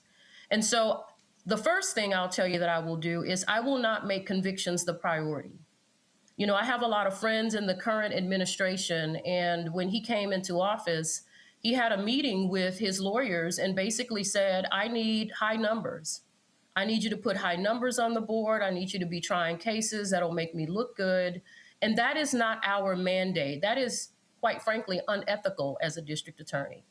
It is our responsibility to seek justice. And so to that end, one of the things that I'm going to be doing when we're looking at the filing of cases in Tarrant County is we are going to be identifying people who have mental health issues. We are going to be identifying people who are first-time offenders, who are brought in for small misdemeanor charges, maybe even small drug charges, people who have addiction issues, our veterans, people who are unhoused in our community. And we are going to create the first ever diversion unit in Tarrant County. We will have a group of lawyers that will be reviewing those cases on the front end and determining whether or not we need to be moving those cases through to prosecution, or if there are other pathways that we can use to try to get people the help that they need. Because I'll tell you, people don't like to hear that. They want to say, you know, Democrats are soft on crime. But I'll tell you that most of the people that come through the criminal justice system are there because they have mental health issues, they have drug addiction issues, they are unhoused, veterans with PTSD. And so we need to be proactive as opposed to just being reactive. And if we can give people the resources they need, if they want them, then we can help reduce our crime rate in Tarrant County, and that's something that we're going to do. Questions for my panel. Reese, you first. Thank you, Ms. Burks, for being here. I'm glad that you mentioned the aspect about drug diversion, because I noticed in the 2025 Tarrant County report that the first and the fifth top crimes that are prosecuted by the current office are possession crimes. And, you know, that's something that obviously costs a lot of money to prosecute. It costs a lot of money to if they end up getting incarcerated. So can you just talk from a fiscal perspective about why it would make more sense to actually focus the office's resources and the county's resources on rehabilitation or on actually deciding what's most appropriate, as opposed to spending so much of the office's resources on these possession crimes? You know, about 10% of the crimes that are committed, I think it's 80% of the crimes that are committed in a jurisdiction are committed about 10% of the population. So we have some bad actors in Tarrant County who commit crimes and they reoffend and they recidivate. That's just the nature of what we do. But the overarching or overwhelming majority of people who come into Tarrant County's criminal justice system are those people that you're talking about. We would save a lot of money if we would just work and collaborate with organizations that are already on the ground here in Tarrant County wanting to provide assistance. I will tell you that I also ran in 2022 against Phil Sorrells. I only lost by about 37,000 votes. And to Roland's point earlier, there are about 300,000 Democrats that didn't go to the polls in 2022. And so if we can get those people to the polls to vote, then we can have a DA who's willing to go into these communities, work and collaborate with different organizations that I've met along the way, funnel people through those organizations to give them the resources they need, and do exactly what you said, save money. You know, a lot of people don't know this, but I am running for Tarrant County Criminal District Attorney. And the criminal piece in that title basically says that not only is it my responsibility to prosecute crime, but it's also my responsibility to be fiscally responsible with the money for the taxpayers of Tarrant County. And so I think, to your point, having services like that available, where if people want them, they are available, is certainly a better pathway than incarceration whenever possible. Larry. Yes, I'm curious in terms of when you're out talking to voters and you meet someone that says they're undecided, they're on the fence. What are some of the key points you highlight why your tenure would be different than your counterpart? You know, that's a great question. There are a lot of policy differences that I have with the current DA. One of them is how we handle police-involved shootings. You know, I was in that very DA's office for 24 years. And for years, the way they handled it is if there was a police-involved shooting, when a prosecutor took the case to the grand jury, they were not allowed to ask the grand jury for whatever decision they wanted. If I, as a regular citizen, committed a shooting that caused someone injury or even death, prosecutors would have no problems telling that grand jury, you should indict. And so one of the major policy changes that I'm going to be making is that if there is an officer-involved shooting and the prosecutors under me feel like the facts and the law warrant an indictment, we will be asking the grand jury for an indictment. We won't go into the grand jury and say, you guys tell us what you want to do with this. We are the experts. We are supposed to be the ones to know whether or not the facts and the law are on our side. So we won't go in there and say, just tell us what you want to do. We will tell them what we think they should do. And that's only fair. That's being transparent. That's being fair across the board and treating people equally. One of the other policy positions that make me different, and what I tell people about, is we're actually going to investigate jail deaths. You know, I know the current DA sent a letter to our now Attorney General Ken Paxton back in, I think it was March of this year, and said, do we really have to investigate these jail deaths if the person didn't actually die within the walls of the Tarrant County Jail? And Ken Paxton said, you know what? You don't. It's okay. And so there are several families out here in Tarrant County, some of whom I've talked with, who have no idea how their loved ones died. There has been no investigation. And whether or not there is some criminal accountability that will be attached to that investigation or not, the fact remains that these family members deserve answers. And so one of the policy changes that I will absolutely make is we will be investigating those jail deaths to determine what happened so that we can give answers to those families. Greg. Thank you, Roland, and thank you, Attorney Burks. You mentioned earlier the role of law and the role of a prosecutor to seek justice. And do you mind saying a word or two about what has happened in the case of Lon Burnham and E.J. Carrion? I understand you're representing former Representative Carrion, and what happened on the 4th of August as the commission met to try to shut down 140 voting sites, and how these two men are being subjected to clearly selective prosecution in an attempt to perhaps jail them for basically speaking their mind and speaking up as citizens. Could you say something about that and how you contrasted seeking justice versus silence and criticism? Absolutely. You know, I want to be a little careful about how I approach this answer because I do represent Mr. Burnham right now in his lawsuit.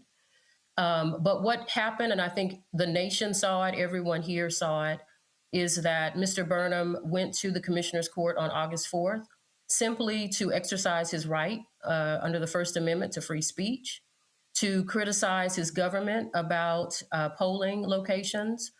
He has long been an advocate for free and fair elections, but also against attempts to suppress the vote. And so he went there that day to speak out along with Mr. Carrion to do the same. And essentially what happened was Tim O'Hare didn't like what he heard. And he attempted to stop him from speaking. I think it's interesting, and I find it very interesting, that Mr. Burnham is charged with disrupting a public meeting. And they also added another charge, which is a Class A misdemeanor, a higher charge of hindering a public meeting. And I find it interesting that they did that because if you look at the video, I think it's very clear on who the person was that actually hindered and disrupted that meeting. And you could see that it was Tim O'Hare, the county judge himself. My client still had time on the clock. He was still attempting to exercise his rights under the First Amendment to speak.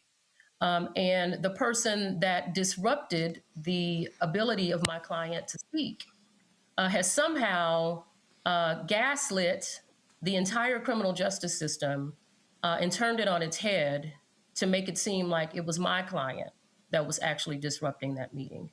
And so it is very alarming, to say the least, that our government, and specifically my opponent, who had the opportunity to look at that case file, to look at the law, because I clearly didn't read the law, and say, you know what, we don't have enough evidence here to proceed.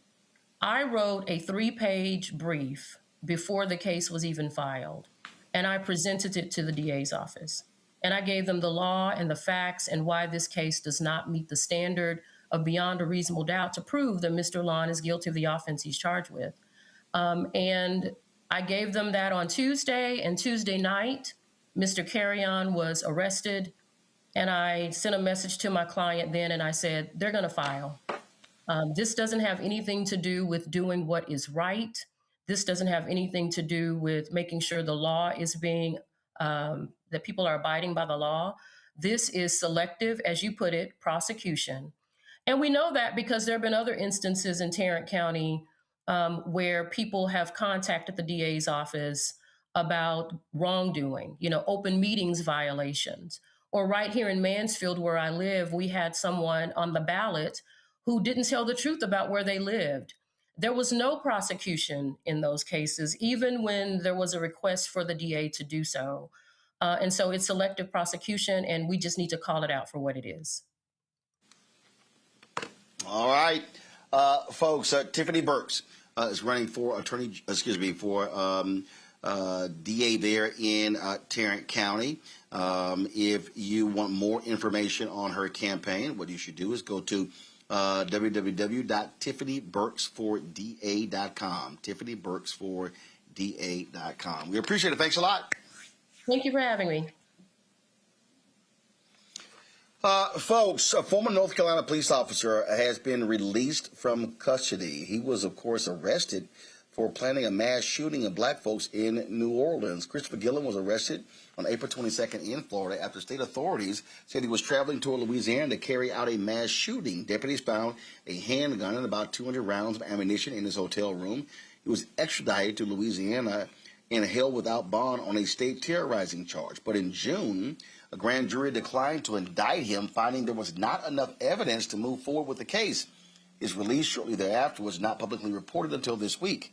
Louisiana officials say jurisdictional issues complicated the case because the alleged threat was made in North Carolina, and Gillum never entered Louisiana until after his arrest.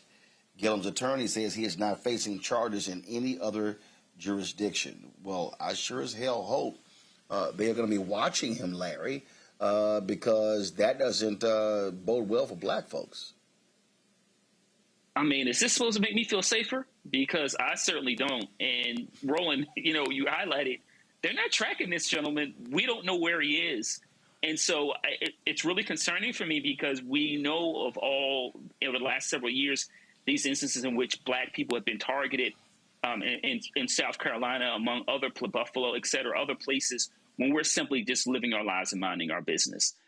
And when you add on the extra layer of the rhetoric, directed rhetoric we've seen in Black people and other minoritized communities over the last 2 years, these kinds of stories that he was, June, it is now August. We have no idea what this gentleman is doing. And it's really concerning. And also the fact that it seems like it was like secondhand, kind of like, well, no indictment, and he's just kind of out there. And it'll be interesting if this gentleman was targeting the group with the conversation had been a lot different, and the efforts maybe in North Carolina or somewhere else in terms of holding this gentleman accountable would have been a lot different. But I think we know the answer to that question already. Wow, Reese, not enough evidence. Well, the evidence that they needed was right in front of them, that this person is a danger to Black people. So let him loose. This is Trump's America. So it doesn't surprise me at all. Greg? Yeah, I agree with Reese. I mean, this is a race soldier. He is, as a race soldier, in an increasingly openly white nationalist federal government and state governments in Louisiana, in North Carolina, and Florida, he is offered protection. They didn't name the event that he was allegedly targeting, but as you say, I mean, the arrest came on the eve of the New Orleans Jazz and Heritage Festival. And so, the idea that, in Louisiana, Liz Morrell, the white nationalist attorney general of Louisiana, her office said that, that his family had taken him to a treatment facility out of the state and that he's not facing any additional criminal charges. North Carolina did say, well, hell, we'd like to know if he's headed back this way. Florida didn't respond to a request for comment about whether he might face additional criminal charges in his jurisdiction. But it's very clear to me that this is how you stop a race soldier. The easiest way to do it that doesn't involve bloodshed of any type or taking the law into your own hand is to check your voter registration and break the back of white nationalist politicians in Louisiana, in North Carolina, and in Florida. And at the federal level, ensure that whoever comes into the Oval Office next puts back in place some Department of Justice officials that will do something other than signal to these race soldiers that we will support you in your efforts to attack Black people. And if that doesn't happen, what does history show us? History shows us that people will take the law in their own hands. So either way, this will be ended. The best way to do it, it seems to me, is to do it through the political process. But make no mistake about it. If you think the American Negro is just going to sit and wait for some race soldier to come blow their brains out, you don't know anything about history.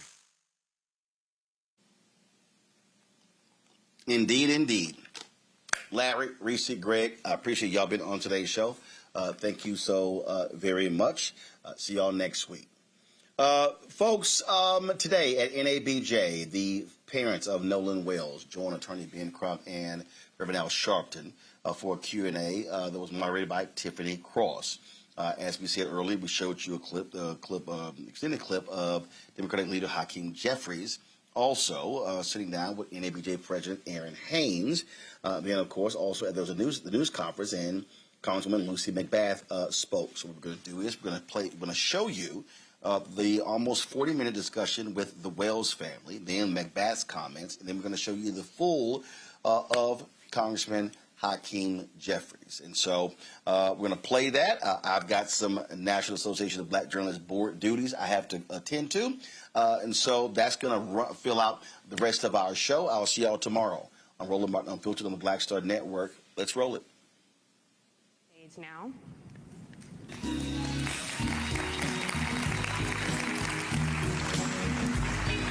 You'll fit there and there.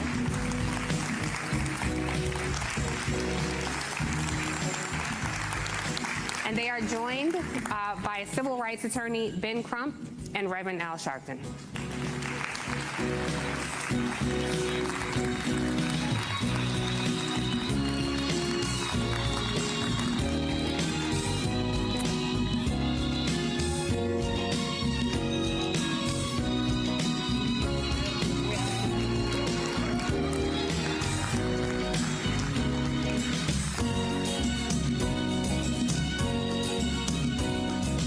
Thank you all for being here. I know you've been on a whirlwind. I know you've been traveling a lot. So thank you all. And I know you all have other challenges happening around the country that you'll be getting to after this. But I am so, we are all so honored to meet you. And we are so saddened that we are connecting with you under these circumstances.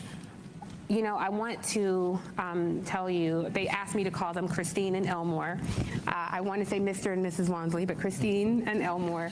I want to tell you in the audience in this room, but also watching at home, are thousands of Black journalists. But in addition to being Black journalists, these are mothers and fathers, siblings, cousins, aunts and uncles of Black children. And we see your humanity. And we're going to center that in this conversation. There you go. Here. I told Christine if we cry on this stage, it's okay, because we're among family. Amen. So you take your time. Christine, I'm going to start with you. On Friday, July 3rd, Nolan made you dinner. And so as you're telling us about the last time you saw your baby boy, I want you to talk to us about who Nolan was and tell us about that day. So Nolan is and was an incredible, just incredible soul. He was the person who, no matter where you were in life or what was going on, he was going to be your biggest cheerleader. And I can attest to that because after COVID, my sister was like, oh, you should do social media. And I'm like, oh, I don't want to do social media. I like to just watch others. And then Nolan was like, no, Mom, you should do it. I'll help you with the videos. I got you.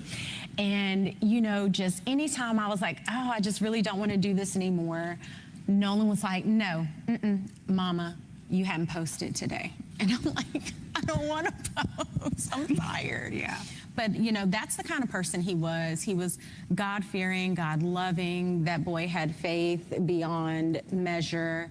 He was just a bright light. And he was our bright light. As far as that day goes, went to work, and he was making salmon. So he was FaceTiming me as I'm trying to see patients kind of in between, of course, not answering the phone in the room. And he's like, hey, Mama, how does this look? Is this enough season? Like, what am I supposed to do with this? And I was like, okay. I was like, you don't have to do that. And he's like, no, I'm going to take care of it. I was like, okay, sure.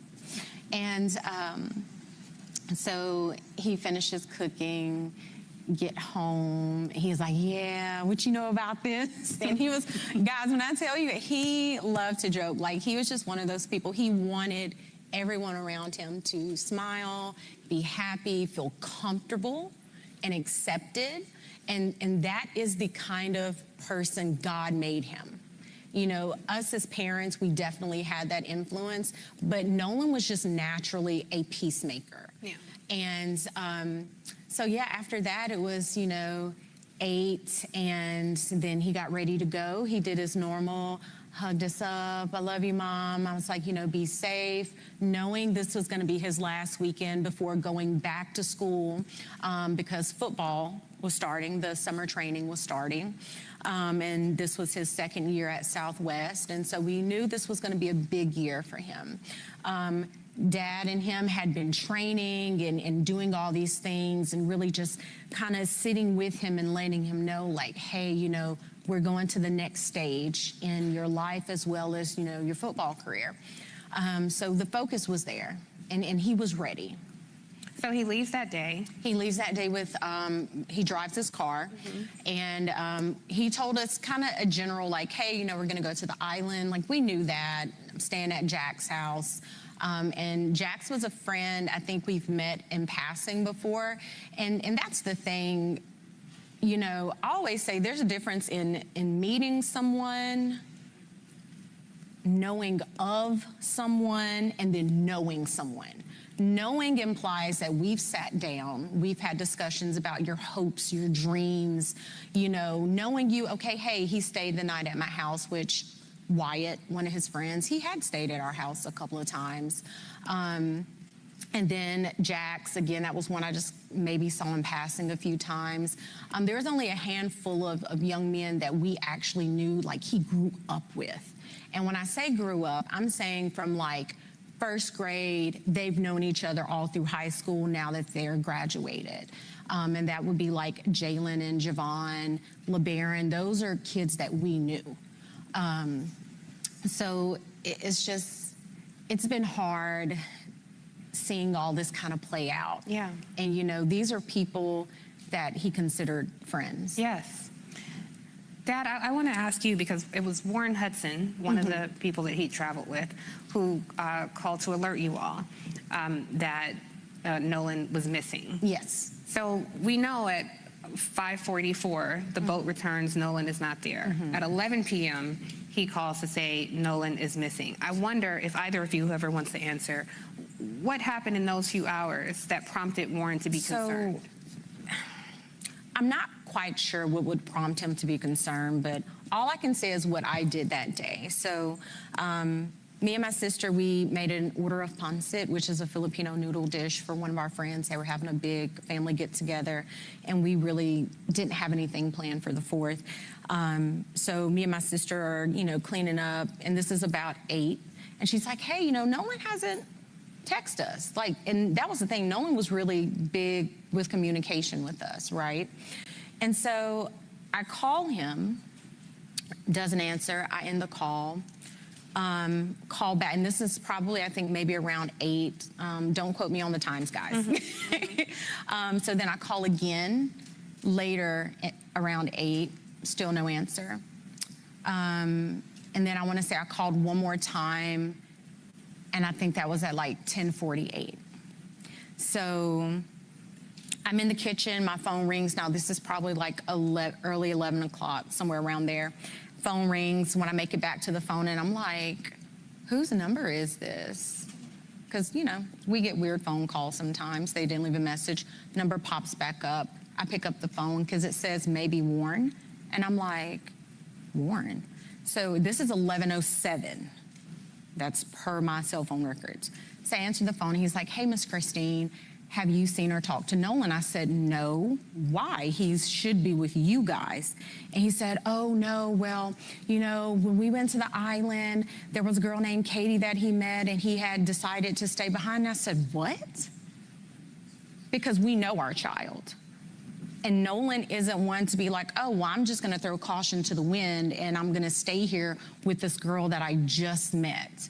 So I'm on the phone with him. Now I'm in a panic. I'm running into my room. Elmore was in bed watching a different movie, and I'm like frantic. He's like, what's going on? I'm like, Nolan is missing. I'm trying to pull up the GPS as I'm talking to him. And at some point, he tells me that, I was like, well, you know, his phone says GPS Life 360, not Snapchat. Right. Life 360 says that he's on land. And he was like, well, no, I mean, you know, well, we have his phone. And I'm like, wait, what? And I'm like, okay. Because at that point, you're telling me, this is coming from Warren, don't worry about it. We're going to find him. It's going to be okay. Don't tell me not to worry. This is my child, my flesh and blood that I brought into this world. And you're telling me not to worry. Absolutely not. So then it was after the phone call ended, of course, asking him for information. What was he wearing? He was like, last seen, Northwest tip, black shorts, sunglasses. That's important. So I end up calling DMR, spoke with the DMR. She took all Just for our audience, DMR. So DMR is because he went missing on the island. They are basically the marine people, right? They're the ones who's going to launch the boats to go into the water and all that. But before getting off the phone with Warren, he was like, hey, I know some people at Coast Guard.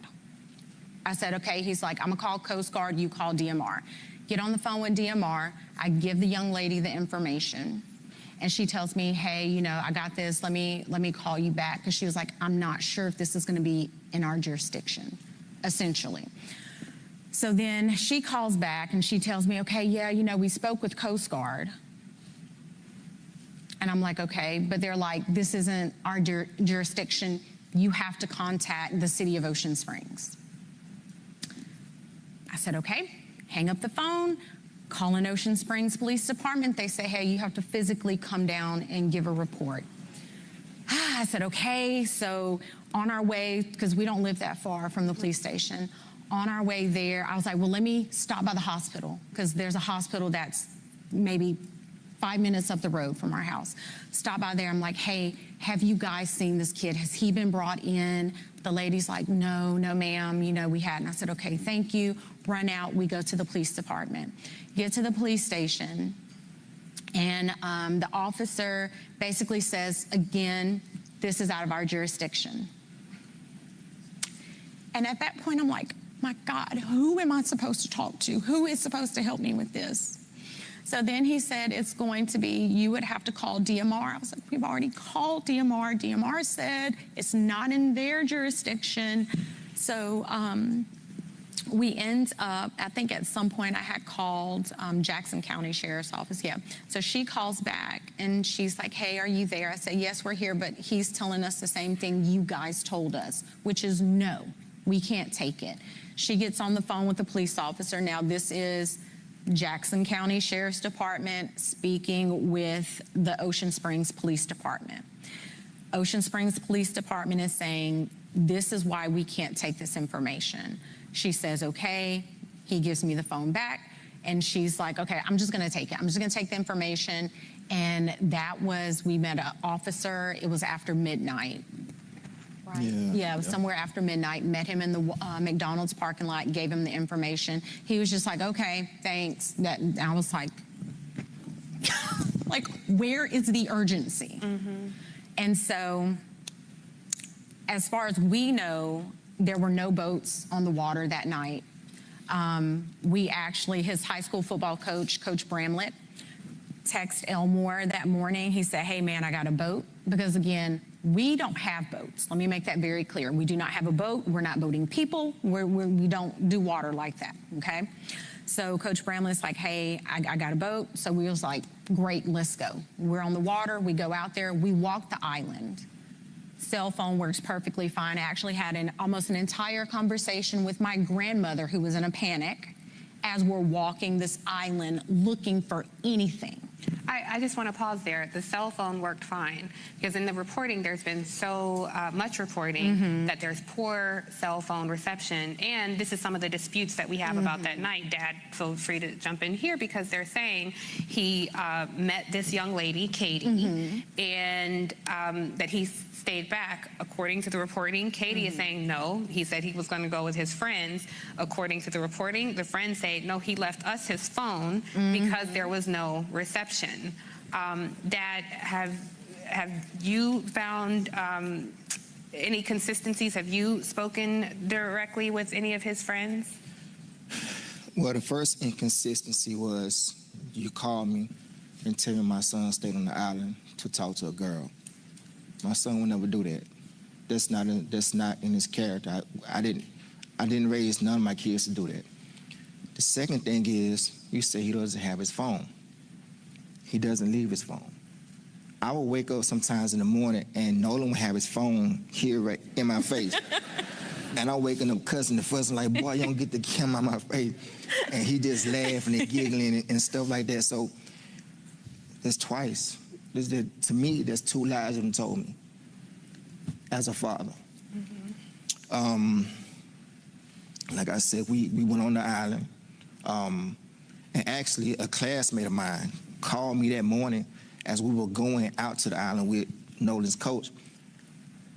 He's like 40 miles away. He calls and, hey man, I got the boat. Me and my boys, we're gonna go out there and help you look. I didn't call him, he called me.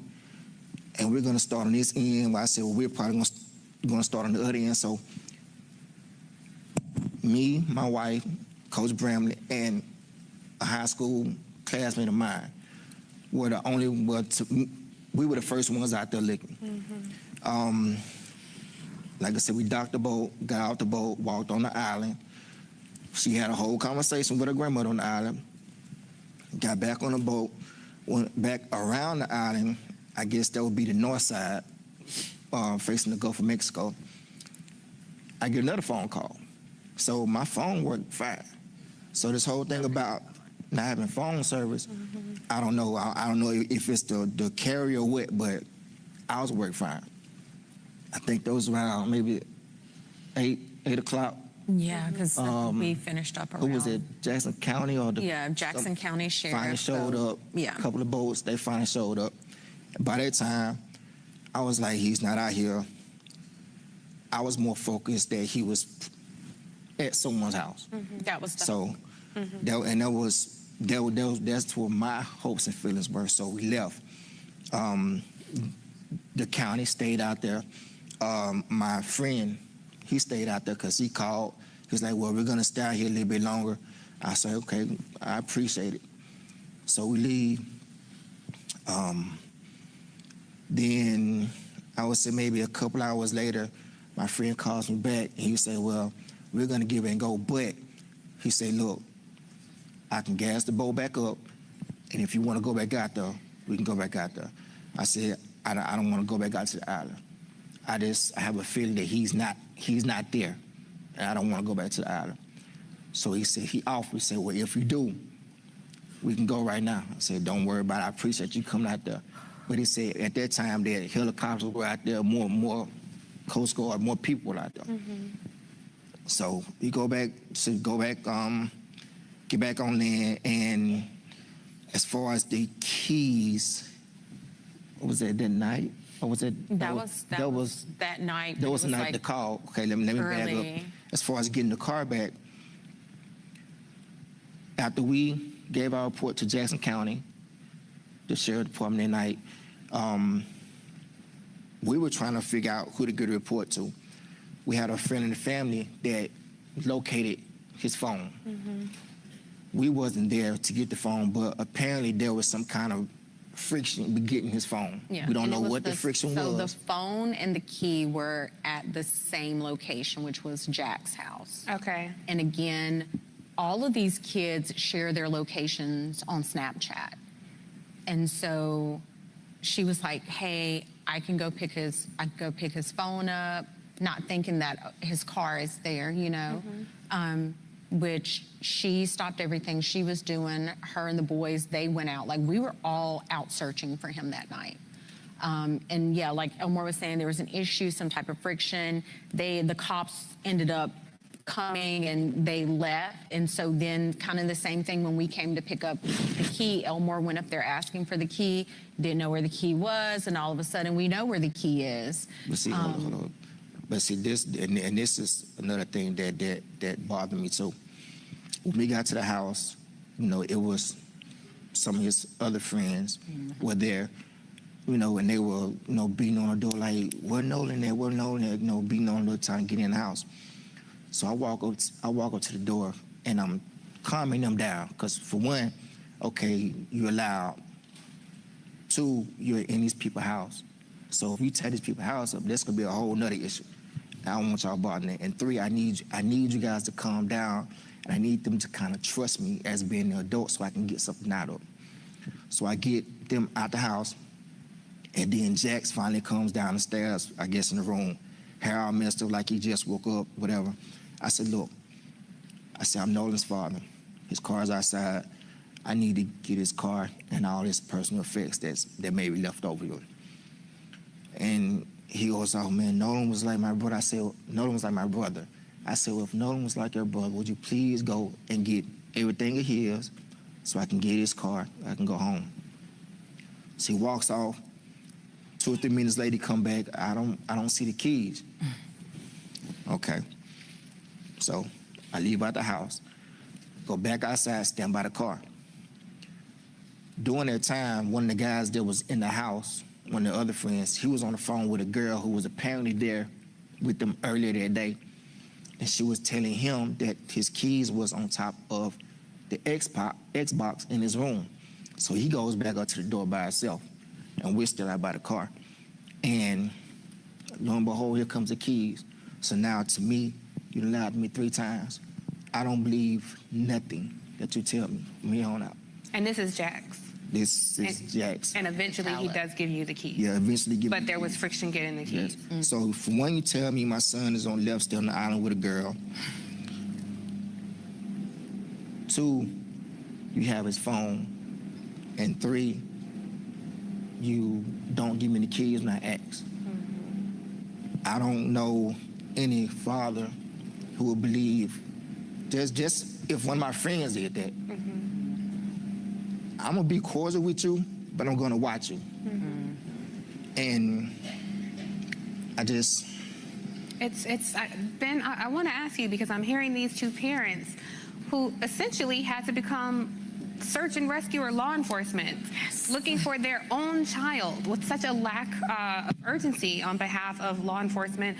Obviously, we're talking to Black journalists. We can't ignore the ugly racial history of Mississippi. I looked into the demographics of the Jackson County Sheriff Department. It's quite asymmetrical, but also just the general attitude and the lack of value when it comes to Black life. Does this sound like a normal process for when an 18-year-old goes missing to you? What holes have you seen in your looking into this case? Tiffany, that was the question that Christine and Elmore had when they first called us. They wanted the truth of what happened to their 18-year-old son, Nolan Wells, and they had concerns whether they were going to get a fair and impartial investigation. And from that day to this one, it has been the same objective, to have truth, transparency, and find out what happened to Nolan. They said, we want a thorough investigation, because when they found Nolan, they expressed to me that the sheriff had already said no foul play. And they was like, no, my son, he knows how to swim. Our son is a college athlete. Our son is in great shape. We don't believe that he just drowned and nobody knows nothing. Nobody saw nothing. I mean, there are about 300, 400 people on the island. And so that's what they were saying. We want to know what happened. We want truth. We want transparency. We don't want his death to be swept under the rug.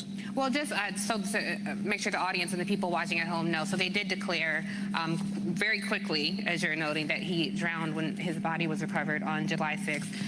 Mom and Dad and you all know that he is a student athlete, able to swim. On July 4th on Horn Island, it was very crowded. Certainly the suggestion is someone would have seen a child in distress. There is going to be the convening of a grand jury. Now, the DA of this area, Angel Myers McElrath, is a very out loud, proud Republican. If there is a U.S. attorney appointed to this case, it will likely be a Trump appointee. I'm just curious, Ben, from you and Rev, I think we have to be very candid here. What concerns do you have about the racial animus that we are seeing so much of play in this case? Well, you or Rev, whoever. All I'll say, and then defer to Rev, you want to believe that this is a child, that everybody is going to do their level best to find out what happened, so these broken-hearted parents will know what happened to their child. In time, we've seen Christine and the family be attacked just for asking questions. What happened to my child? Trying to say, no, we want to question this part of the investigation, that part of the investigation, because day one you said no foul play, but tell me now, what are you doing to be able to get us to the truth? And that is it causes them sleepless nights. We talk at night. And so trust but verify. We are trying to cooperate everything we can do to say, hey, we want to help, but we want you to give them a thorough investigation. We want you to do for him what you would do for your child. Rev, I'm going to come to you in a sec, but you brought up something, Ben, about attacks. And certainly as journalists, we have a keen eye, and I have noticed that the narrative around this story has shifted to the threats that are going to the young men who was with Nolan. They've hired attorneys who previously represented Donald Trump in cases. They've gone on very MAGA-friendly podcasts. And I just want to make sure that we keep the main thing, the narrative to the victim, to the actual child who died. And I'm curious, Christine, if you can weigh in on what threats have you and your family experienced? So there have been a big smear campaign, just not only professionally, but personally for me. And they attacked your nursing license. Yes, so it started out with 1-star reviews of people saying they saw me. My office verified that these were incorrect. And then it went so much as to someone contacted the Board of Nursing, and then that opened the investigation for the professional misconduct. There was no evidence presented for that claim. And the investigator I spoke with, he said, you know, we have to do our due diligence. I said, I understand it. I respect it. He was like, I'm sorry it's coming at this time. I was like, no, I get it. Do what you have to do, because I know who I am. I know what kind of care I give to my patients. I know the relationship that we have. And I'm grateful that my patients, a lot of them, are still trusting and loving in the care that they know they're going to get with me. And so these attacks are not going to, it's not going to break me. I have to find out.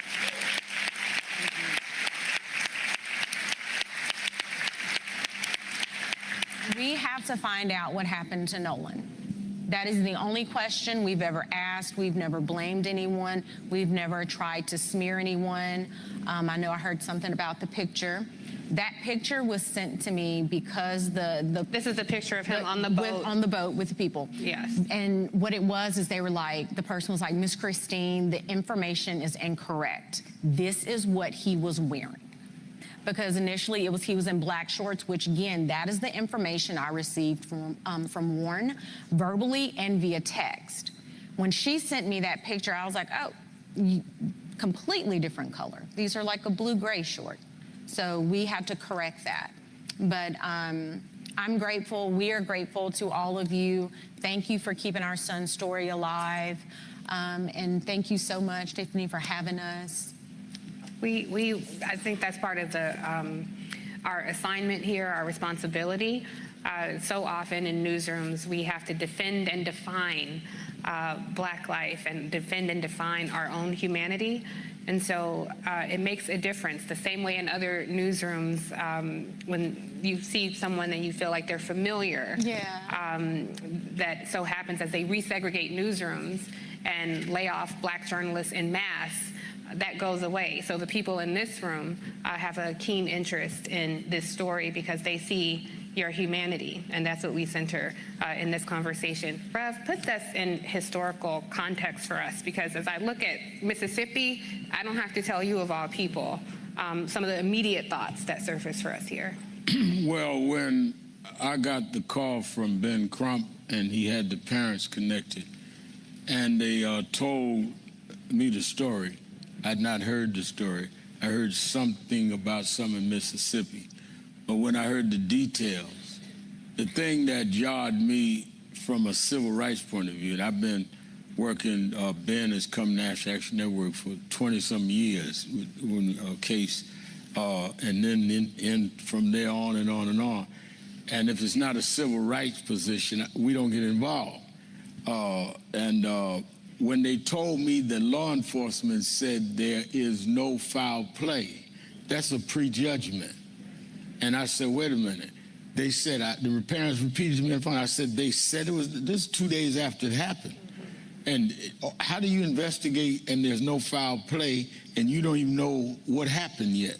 So that's what perked my interest. So I said that, well, we'll be involved and we'll help to the best of our ability. Talked another day or two.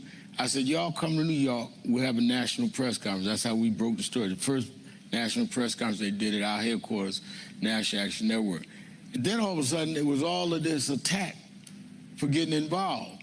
And so, and they asked me to do the eulogy. I said, we'll take care of the funeral. Tyler Perry called me and said, no, I'll take care of it. So the thing that bothered me, one, it was prejudgment. Second, the parents of the guys that were with him started talking about they was going to sue us for getting involved. And sue, I don't even know the kid's name. So you can't say I defame your son. I don't know your son's name. But I will say this on this stage, I want them to sue me first. And I'll tell you why. No, I'll tell you why. And National Action Network, you serve the papers, because I want to depose your son. If you sue, the plaintiffs are deposed. So rather than us depend on a Mississippi DA who's already had people saying it was no foul, let's go to civil court, any kind of court you want to go to, because you can't make this make sense. And direct to your point, Tiffany, as I said in the eulogy that I did, I don't know what happened. The parents never said they knew what happened. They never said it was racial. I don't know it was racist, but they don't know it wasn't racist. You don't know what happened. So why are you prejudging it unless something is there you don't want out? Second thing is, you know, and I said this to Elmer and Kristen, I had hurt my knee. I had torn my meniscus. And when I tore it, I told Ben the truth. I did it working out one morning, but I told them I got it because I was on my knees praying too much. But anyway, when they took me to say they may have to do surgery, the first thing they said is, well, we got to get your medical history from your primary doctor. I said, okay. So I said in the eulogy that I don't know what happened, but I got your history in Mississippi. And the history tells me black boy go out with 3 white kids come back. There's a blurred story on what happened. Now y'all all hostile and all upset. Didn't have the keys, but then you had the keys. Some about this don't make sense given your history. And I'm gonna stay on this until we find out what happened. It may be nothing, but we're not gonna leave that up to chance with people that are distorted. We gonna stay on this case. And lastly, since they want to talk about lawsuits, one of the things tying your morning together, Tiffany, they may come back, as you suggested, playing right-wing politics with this, with the local prosecutor, maybe even with the federal people. But if we have a change in January and there is a Democratic House, I said that if Hakeem becomes the speaker, he needs to have the chair of judiciary, subpoena them to the Judiciary Department, testify. No, that's what this vote means. We need to have a check and balance of government so that we got somewhere to go. We can't depend to go to Trump's Justice Department. So we need to really mobilize so people like these 2 parents can protect their children. Yeah, absolutely.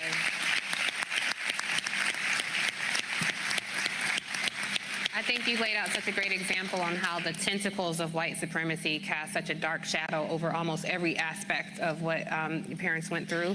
I know that there's so many more questions that I have, and I'm sure the audience has, as all my broadcasters know, I have an IFB, and they've been telling me to rap for about 10 minutes. No, we wanted. It was my pleasure to go over time, and not only my pleasure, my responsibility to give you all a platform to share your story.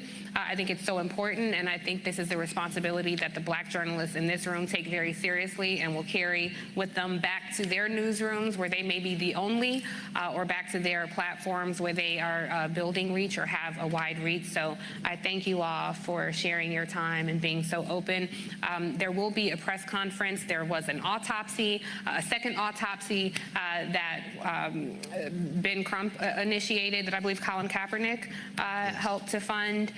There were questions around that, and so please, I encourage credentialed media to please go to the press conference, and the access for credentialed media will be on the NABJ app for more information. So I don't want you all to think I didn't have more questions, but I passed the baton to you all to go ask all the additional questions. And I just want to thank all of you all sincerely for being here, and I want to thank you, NABJ, for being such an attentive audience.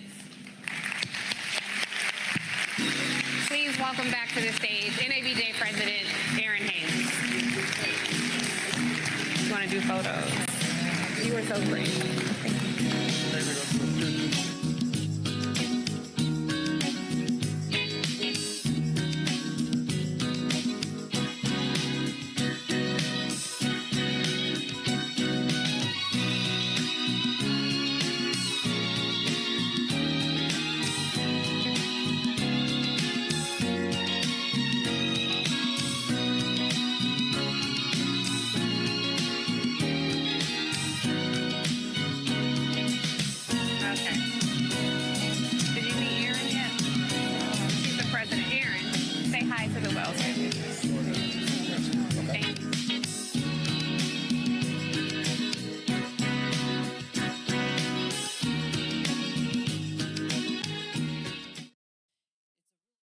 Occasion that we're here again.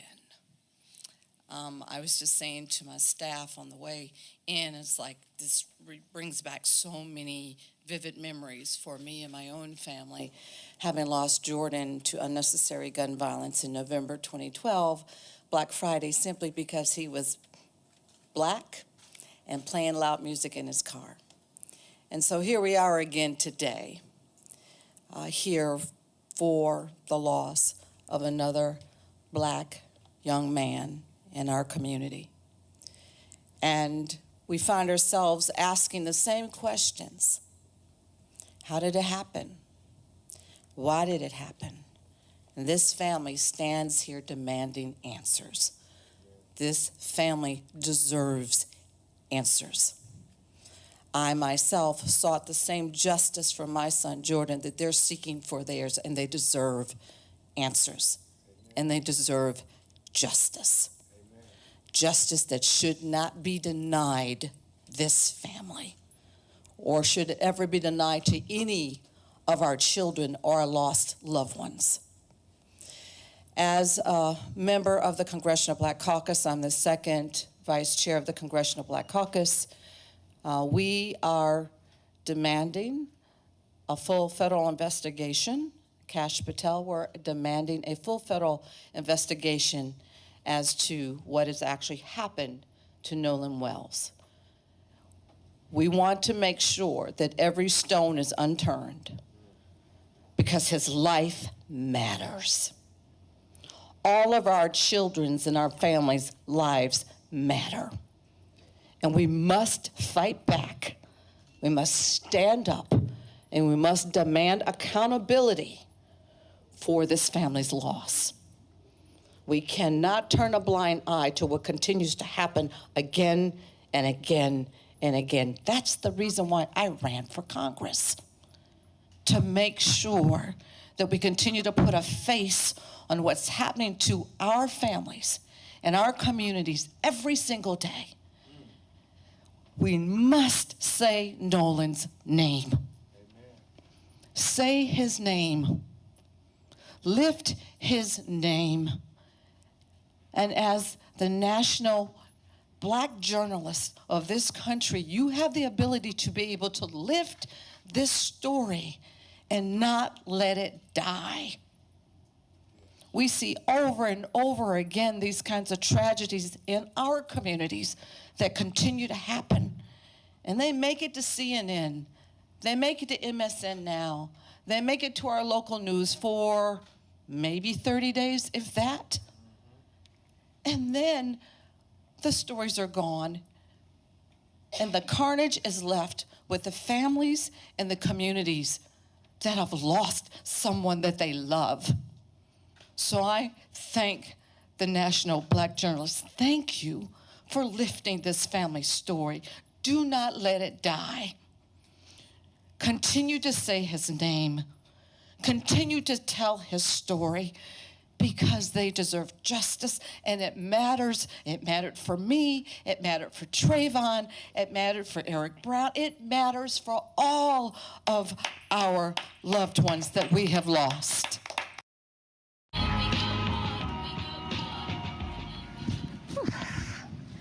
All right, now do you want to go ahead and get your Knicks references out of the way before we get started, or what? All of y'all get it out of your system right now before we get started. Orange and blue skies. Now, also, before we get started, I should note that this audience can submit questions online. So what you want to do is you want to look for the prompt to do so on your NABJ app. It's under the Newsmaker Plenary event, okay? All right, well, Leader Jeffries, let's get started. Now, you're about 82 days out from the midterm elections, which are going to decide which party controls Congress. But today you're here with us in Atlanta, Georgia, in a room full of Black journalists. What is your message to this audience in this moment? Well, good morning, everyone. Thank you, Erin, for your leadership, and to NABJ. Thank you for what you do. This is a moment of peril, but a moment when the press overall, and I think the Black press in particular, is needed. Your independence, your voice, your authenticity, and your connection to the communities that you cover, as well as to the country. Our journey as African Americans, of course, has been a freedom struggle from the very beginning, and we've been on a long walk toward freedom with fits and starts, with progress and backlash that has been, the reality of our walk over the last 250 years. But every step of the way, the Black press, in covering that journey authentically, has been an important part of making sure that truth is being spoken to power. And we need truth spoken to power now more than ever. Yeah. And what do you see the role of Black journalists in doing that, especially with the truth being under attack and under threat from the highest levels of our government? Well, in my view, what we're dealing with in terms of the opposition right now is three diabolical elements. Facts don't matter. Hypocrisy is not a constraint to their behavior. These extremists will say one thing and then they'll do the exact opposite. And I'm convinced that they believe that shamelessness is a superpower. So when you're dealing with that kind of adversary, or at least that kind of entity, the Trump cartel, sitting in the White House, highest office in the land, then being unbossed, unafraid, in terms of speaking truth to power in that regard, is going to be critically important. Now, I think the American people aren't buying what they're selling, because we've seen historic disapproval across almost every measure, right? That's general disapproval, that's the economy, certainly that's healthcare, even immigration enforcement, and certainly this reckless and costly war of choice in Iran. Yeah. Well, I want to go back in time a little bit, because when you came into Congress in 2013, John Boehner was the House Speaker. Nancy Pelosi was in your position now as Minority Leader, and you were 44 years old. A lot of people saw you as a firebrand progressive coming in with a lot of big ideas on criminal justice, on I think I was 42, but not that I'm... Well, fact check me.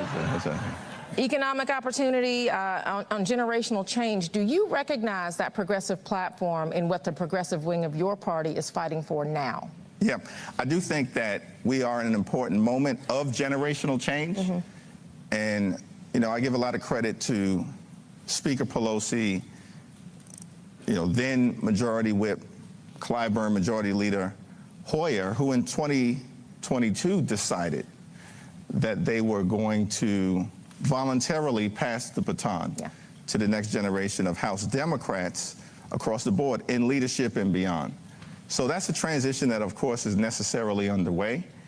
And I've always thought about the House of Representatives. It's a special institution It's the institution that the framers decided to be the closest, wanted to be the closest to the American people, reflect the hopes, the dreams, the aspirations, the fears, the concerns, the anxieties, the life experiences, and the passions of the American people. I think it was Madison who said, the House should be an intimate sympathy at its best with the American people.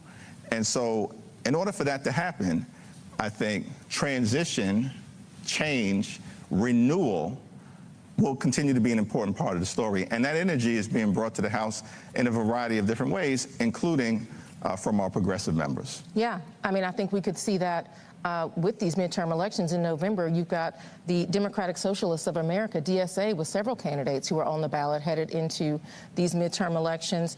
Your thoughts on what that energy, how that represents some of the change that you are talking about that's happening in the progressive wing of your party?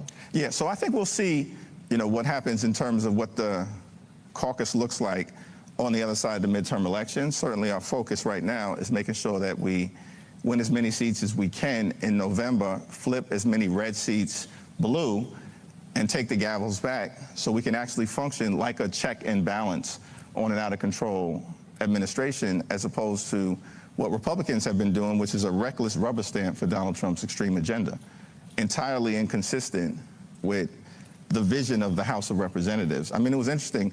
King Charles, when he came to Congress, joint addressed, to the House and to the Senate, stood there as a king and referenced the Magna Carta as the principle and foundation for the notion in America that executive power is subject to checks and balances. And of course, when he said that, everybody on the House side, the Democratic side of the House, stood up and gave him a rousing ovation. But then I looked over to the other side of the aisle, the Republican side, and they stood up and gave him a standing ovation. And I was very confused, y'all. Because King Charles was talking about them and their failure to actually bring to life this principle. So we're going to do that. That'll connect all House Democrats, whether those are New Dems, progressives, or Blue Dogs. But I think most importantly, everybody is focused on the notion that life is too expensive in the United States of America. There's far too many people, certainly this is the case in our community, in the black community, who are working hard, they're playing by the rules, but they can't thrive and they can barely survive. And that's got to change. And so we have to make life more affordable, more comfortable for the American people. And that's what unites every part of the House Democratic Caucus. Yeah. Well, I will say there's one thing I want to ask about, and that is aid for Israel, because that may be one of the most contentious issues in your caucus. Many members, including you, have said that they want that aid to come with conditions. But what do you say to others who want to cut that aid off completely? Well, I think that that's certainly a conversation that we're going to have about what's the appropriate way to bring to life, I think, some principles that pretty much everybody within the House Democratic Caucus, and I think America agrees with. The way I would articulate it is like this. One, we believe in a safe and secure Israel, right, or Israel's right to exist as a Jewish and democratic state. We also believe in an independent Palestinian state that for far too long has been denied, and that should be able to provide dignity and self-determination for the Palestinian people. And then the question becomes, how do you bring those two principles to life in a part of the world that has been contested for thousands of years? Yeah. And I think what is clear in terms of what needs to be done is that, one, you've got to reconstruct Gaza. You've got to allow new Palestinian leadership to emerge. Hamas has got to be out. You got to figure out how you can economically invest in Gaza and the West Bank, in ways that allow the Palestinian community to thrive on a pathway toward a independent state. And then you got to figure out, how to make sure that people who have been breaking the law, U.S. law, are held accountable. And certainly that's the case with respect to settler violence in the West Bank that's out of control. Yeah. Well, I want to stay on the DSA for a minute, because they're pushing a lot of these progressive candidates, and many of them are loud about getting big money out of politics. What do you make of that push? What is your thought about that? I think that we have to end Citizens United. And one of the things There's been a series of Supreme Court decisions that have eroded democracy in America. Ending Citizens United was perhaps the first. That came in 2010. Then in 2013, you had the Supreme Court in the Shelby County case decimate Section 5, that was the initial attack on the Voting Rights Act, decimate Section 5 of the Voting Rights Act. Then a few years after that, you had the Supreme Court declare that partisan gerrymandering is all, fair in the political sphere, and that there's nothing to prohibit it in the Constitution. And then you had, I think, the final devastating two decisions, most recently by the Supreme Court, which is one, of course, completely gutting the Voting Rights Act of 1965 in the most recent Calais decision, and then the decision that I think has unleashed this unprecedented corruption on the country is in the Trump v. United States case, where they gave the president basically complete immunity as if he was a king. So you have a series of systematic decisions going over the last 15 plus years that have really decimated sort of our democratic fabric, and we've got to unravel all of it. But Citizens United, I think, was the first, and we support full repeal of Citizens United. You can only bring that about in two different ways, either a constitutional amendment or a change in the Supreme Court. I think we're open to aggressively pursuing both. Got it. I want to let you all know you should still, for those of you who may have come in, please, you can ask questions. You can submit your questions by using the app that is your NABJ app. You can go under Newsmaker Plenary and you can submit your questions. Keep those coming, and we're going to try to get to some of those in just a bit.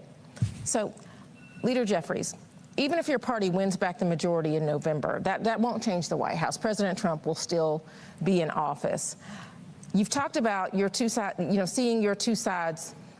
You talked about seeing the Democratic Party coming together on the other side of November, but do you see possibly Democrats and Republicans being able to come together to accomplish anything substantial for the American people, even in this new climate? Yeah, I think we have to try, anchored in the premise that Donald Trump has broken every single promise that he's made to the American people of consequence. He promised to lower costs on day one. Costs haven't gone down, costs have gone up. As a direct result of Trump policies, including his tariffs that have increased costs on everyday Americans, people in our community and beyond, by thousands of dollars per year. He promised that immigration enforcement was going to target the worst of the worst. But immigration enforcement has basically unleashed ICE brutality on American citizens like Alex Freddie and Renee Nicole Good, in those instances, killing them in cold blood. And certainly, ICE brutality violently targeting law-abiding immigrants all across the country. I was just with several in New Jersey connected to Delaney Hall earlier in this week. He broke that promise. He promised to release the Epstein files, broke that promise. We forced a vote on the issue. About half the files have been released, the other half still being subjected to a cover-up by the Department of Justice. Donald Trump promised, right, to love and cherish Medicaid, then enacted the largest cut to Medicaid in American history, costing about 14 million Americans their health care and devastating hospitals, nursing homes, and community-based health clinics in our communities and in rural America, the heartland of America, and all across America. And then lastly, of course, this guy promised that he was in office not to start endless wars in the Middle East, but to stop them. And then turned around and got us involved in the reckless war of choice in Iran. So he's broken every promise that he's made. Now, down the stretch, we've made clear to the American people, we're fighting for an affordable America. And we've said that looks like three different things: on costs, on care, and then on corruption. On costs, we got to lower the cost of groceries, of gasoline, of housing, because life is far too expensive. On health care, we've said, look, this is the wealthiest country in the history of the world. We've got to make health care affordable for every single American, and that's our commitment. Reverse the damage that's been done and then build something better. And then on corruption, our view has been I don't know that we'll get partnership on corruption, but we'll try to seek some common sense Republicans, the few that are left in Washington, to work with us on costs and on health care. But on corruption, we've said, if you've got people in office who are focused primarily in enriching themselves, their family, their friends, and their donors, then they're not focused on making life more affordable for the American people. And so from beginning on day one, we're going to hold the crooks accountable. These are the explicit promises that we're making to the American people, and we have a responsibility to try to bring that about. And if we're in a divided government scenario, we can do the accountability stuff in the majority on our own, holding gavels and subpoena power. But in terms of actually moving legislation that makes life better for the American people, we'll need a handful of Republicans to join us. Now, we've forced Republicans to join us in the House on a variety of different issues, including extending the Affordable Care Act tax credits for 3 years on our terms, forced that vote, and then won that vote in January. I think in the majority, we'll have the ability to do more. Well, I want to back up to before day one and think about the other side of the November election, because, you know, in 2020, when you were able to regain control, there was an insurrection at the U.S. Capitol. Are you concerned about possible backlash after the November election? Well, I think we're operating under the premise that the Trump administration and that Republicans have adopted voter suppression as an electoral strategy. And they're going to do everything they can to try to rig the election in their favor. We've already seen that through the gerrymandering efforts. And then the Supreme Court aided and abetted the MAGA extremists by unleashing Jim Crow-like tactics in the South. And, you know, we've seen that now in Tennessee and in Louisiana and in Alabama. Certainly in Alabama, Shamari figures running hard, and I believe he's going to hold that seat, but making it very difficult for the African-American community to elect a candidate of their choice in all three places. Certainly that's the case in Tennessee and in Louisiana, with Cleo Fields deciding not to seek re-election as a result of what has happened. So we're operating under the premise that we've got to put together the largest voter protection effort in the history of the country. And that's what we've been doing. House Democrats, Senate Democrats, Democratic Governors Association, the Democratic Attorney Generals Association, the Democratic Secretaries of State Association, and then working in concert with civil society, the faith community, civil rights groups, organized labor, as well as civil liberties groups and good government groups. It will be the largest voter protection effort in the history of the country. That's to make sure that the right to vote is fully vindicated. And the press's role in exposing these efforts and the schemes that's coming from the other side is going to be important, so that the American people have full visibility into what the other side is trying to do. They can't defend their record, and so they're going to try to alter the landscape electorally, and we can't let it happen. Well, I mean, is some of that coalition building, some of the concern I hear you voicing, is that because in part you may be worried that the president could declare a national emergency, as he has not ruled out doing ahead of the 2026 election? Yeah, I think we've always viewed this as a three-dimensional battle: legislative battle, litigation battle, and then a battle for the hearts and minds of the American people and communities all across the country. And we got to be able to do all three. And we have been doing all three, and we've got to continue at the highest level of vigilance in that regard. Listen, anything is possible. I was there on January 6th, and on the House floor, and I'll never forget, you know, that day, and it's a day that no American should ever forget. It was a violent insurrection. And I was seated in the leadership section at the time, and I was the number 5 Democrat, the chair of the House Democratic Caucus at the time. And there was a debate that was going on. I think it was to certify the results from Arizona, because we proceed in alphabetical order. And the Sergeant at Arms interrupts the debate and says the mob has breached the Capitol. They're on the 2nd floor. So everybody needs to be prepared to hit the ground. and secure the gas masks that are underneath your seats. Now, I got to be honest, y'all. I was in Congress at that point, a little over 4 terms. I had no idea there were gas masks underneath each and every seat. So I'm thinking to myself, damn, this is a situation right now. And, you know, eventually we were all evacuated. Yeah. And then obviously we saw what unfolded.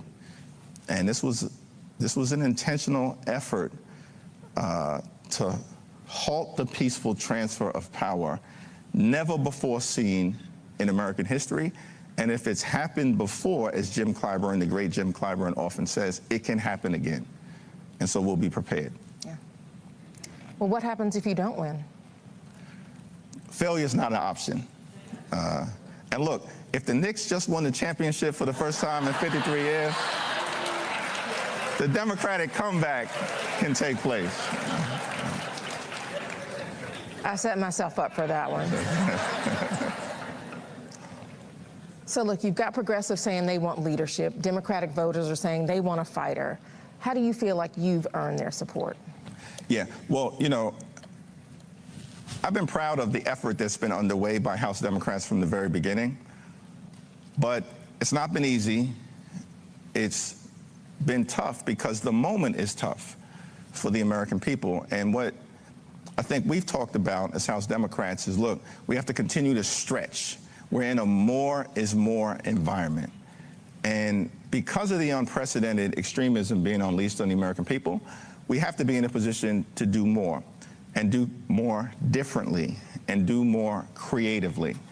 And that's what we've tried to do. It's both, right, stopping the extremism whenever and wherever possible from being unleashed on the American people, and then articulating a forward vision for what we believe needs to be done in this country, fighting for an affordable America, holding the crooks accountable, affordability, accountability, cost, care, corruption. And I think after the 2024 election, there were a lot of people who were understandably, including Democrats, asking the question, has the party forgotten how to win? This happened again. And now we all have to deal with the fallout from him coming back into office. I think what we have shown collectively, and this is because of the American people over the last 18 plus months, is that we've won every meaningful election up and down the ballot across the country, at the local level, at the city level, at the county level, and certainly at the state level. I think there's something like 31 legislative seats that have changed hands over the last 18 months. All 31 of those seats have been won by Democrats. Republicans haven't flipped a single seat. And we've seen, you know, movements emerge and different type of candidates get elected in New York City, in New Jersey, in Virginia, Prop 50 in California, across the board. So I do think that we've turned the corner, but we, of course, have to finish the job. And finishing the job is not the November midterm elections. That's just the beginning of the end. It's not the end. We can cut his presidency legislatively in half by winning the midterm elections, and that's incredibly important. But then we've got to turn this situation around. And by the way, I should just say, this is not all political. We are in a backlash moment, and the people in this room have been on the wrong side of that backlash, as have many in our community across the country. But we're in a backlash moment in America, and you know, we've seen from the very beginning of our journey, whenever progress is made in this country, it often triggers a backlash. And we had the progress of emancipation, the progress of Reconstruction. And then after 13 or 14 years, that progress is short-circuited by a backlash and the rise of Jim Crow, the rise of the KKK, the lynching epidemic, Plessy versus Ferguson. And it takes almost 100 years to unravel that backlash. And then a new generation emerges, civil rights heroes and foot soldiers, to usher in a new era of progress for our community and for America through the civil rights legislation that was historic Voting Rights Act, Civil Rights Act, Fair Housing Act, Great Society programs that Dr. King and others fought for, Medicare, Medicaid, Head Start, Immigration and Naturalization Act of 1965, things of that nature. But then that immediately is followed by a backlash with the election of Richard Nixon in 1968, who ran on a platform of capitalizing on the anxiety to all the progress that had just been made. And then in his first term, declares a war on drugs, which is a war on us. And when he declares drug abuse public enemy number one in his first term, in the summer of 1971, there are less than 300,000 people incarcerated in America. Today, about 2.2 million, disproportionately Black, Latino, or low income of every race. Progress followed by backlash. And then you have what I believe was a third moment of progress in this country, and that's the election of Barack Obama. Historic election, incredible thing for us to go from the outhouse to the White House. And of course it represented significant progress, and some incredible things, including the Affordable Care Act, were accomplished. And our children being able to look at a President Obama, a First Lady Michelle Obama, their eloquence, their brilliance, their class, their character. Of course, Sasha, Malia, and Grandma all being up in the White House as well. What an incredible thing, that progress. But you remember, many were asking the question at the time, does this mean that America has now entered into a post-racial phase? That's the question, Roland remembers, that was being asked at the time. Those of us who have studied history know that though it was meaningful progress, it also meant that it was about to trigger a ferocious backlash. And that's exactly the moment that we're in right now. And we've got to show up with character and courage and conviction to get through it. Yeah. Well, I want to get to a couple of questions from the audience, if we can.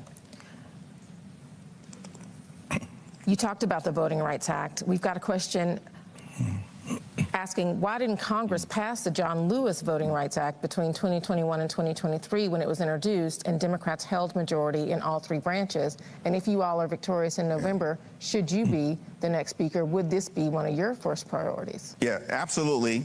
I've said that publicly on the campaign trail, on the floor of the House, and all across America. And just a nuance to that question, the House did pass the John Robert Lewis Voting Rights Advancement Act under the leadership of Terry Sewell and the CBC, not once, but twice. We sent it over to the Senate, not once, but twice, including when we had the trifecta and Joe Biden was president. And unfortunately, you had though we had 51 Democrats, there were 2 Democrats at the time. I guess they maybe have been independents caucusing with the Democrats, who chose not to create an exception to the filibuster in order to allow voting rights to be fully brought to life in the United States of America. And that was a mistake. And what we've seen from the other side is that when they have power, they use it.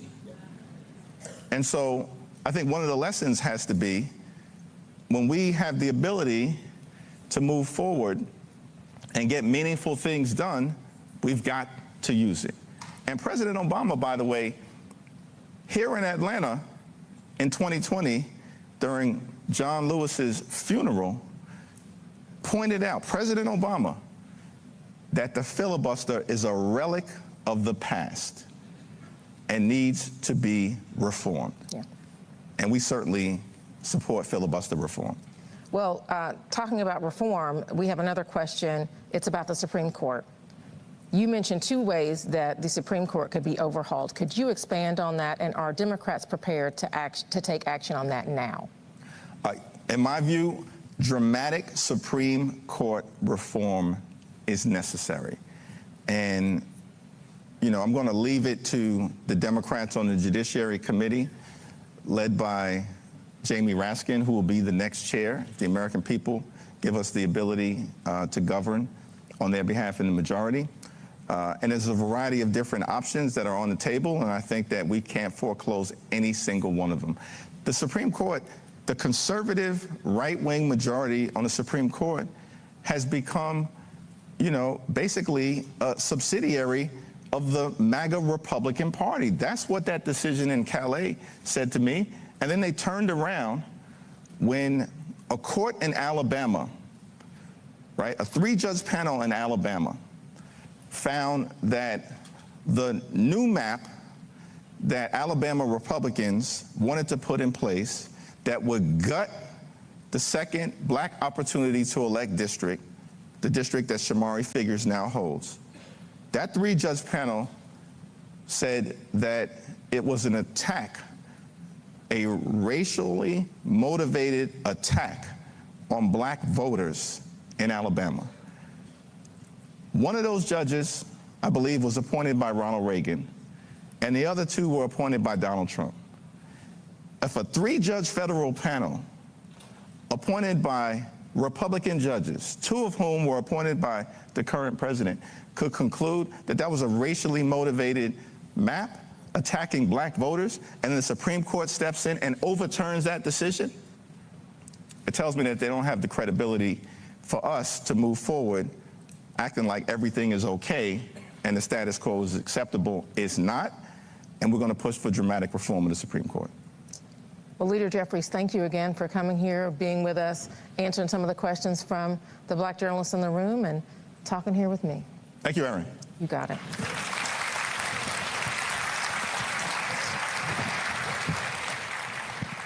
That's it for us. Do me a favor, if you want to support this show, our goal is to get 20,000 of our fans contributing on average $50 each a year. That's $4.19 a month, 13 cents a day. Of course, Roland Unfiltered. We're going to be 8 years old in less than a month on September 4th. We've already crossed 50,000 donors. 50,000 donors since we launched this show.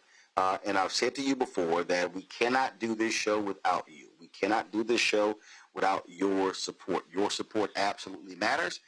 And so it is critically important that you stand with us in supporting this show. Again, we don't have millionaires, billionaires cutting us checks and supporting the work that we do. Regular, ordinary people have made this show possible. We appreciate every single one of you for supporting us and every step of the way. Our goal is to give you the kind of information you're not going to get on other platforms all across this country. And so we center African Americans. We know exactly who we serve and why we serve them. So your support is critical. And so please support us in what we do. Checks and money, first of all, if you want to give us via Cash App, you subscribe to QR code. You see it right here on the screen. It's also for credit cards. If you're listening, go to blackstarnetwork.com in order to give. Checks and money order, make it payable to Roland Martin Unfiltered. P.O. Box 57196, Washington, D.C., 20037-0196. PayPal, R. Martin Unfiltered. Venmo, RM Unfiltered. Zelle, Roland at RolandSMartin.com. Roland at RolandMartinUnfiltered.com. Hey, y'all, on that Karen who was at the pool, we're going to, I want to double check a couple of facts, and so that's why I'm not going to run today. I'm going to run tomorrow, so just let y'all know. Again, support us. Download the Black Star Network app, Apple phone, Android phone, Apple TV, Android TV, Roku, Amazon Fire TV, Samsung Smart TVs. Get our Roland Martin Unfiltered swag, including our new T-shirt featuring Robert Patillo, the Flamethrower. Y'all need to actually update this graphic and include our America 250 shirts and our new Robert shirt. Also, get our shirt, popular shirt. A lot of people, y'all, were commenting to me over the weekend when I was traveling from LA to Atlanta. I was wearing my shirt, Don't Blame Me, I voted for the black woman. People love seeing that shirt, so be sure to get yours as well. Support our black-owned companies by going to shopblackstarnetwork.com. Every product that you see right here in the studio, every single product, these are all black-owned companies, and please support them. Every single product that you see here, when you buy their products from blackstarnetwork.com, then you also are supporting us as well. So shop blackstarnetwork.com, go to our marketplace. Download the app Fan Base. Follow me at Roland S. Martin as well. Folks, that's it. I'll see you tomorrow right here, Roland Martin Unfiltered on the Black Star Network. Holla!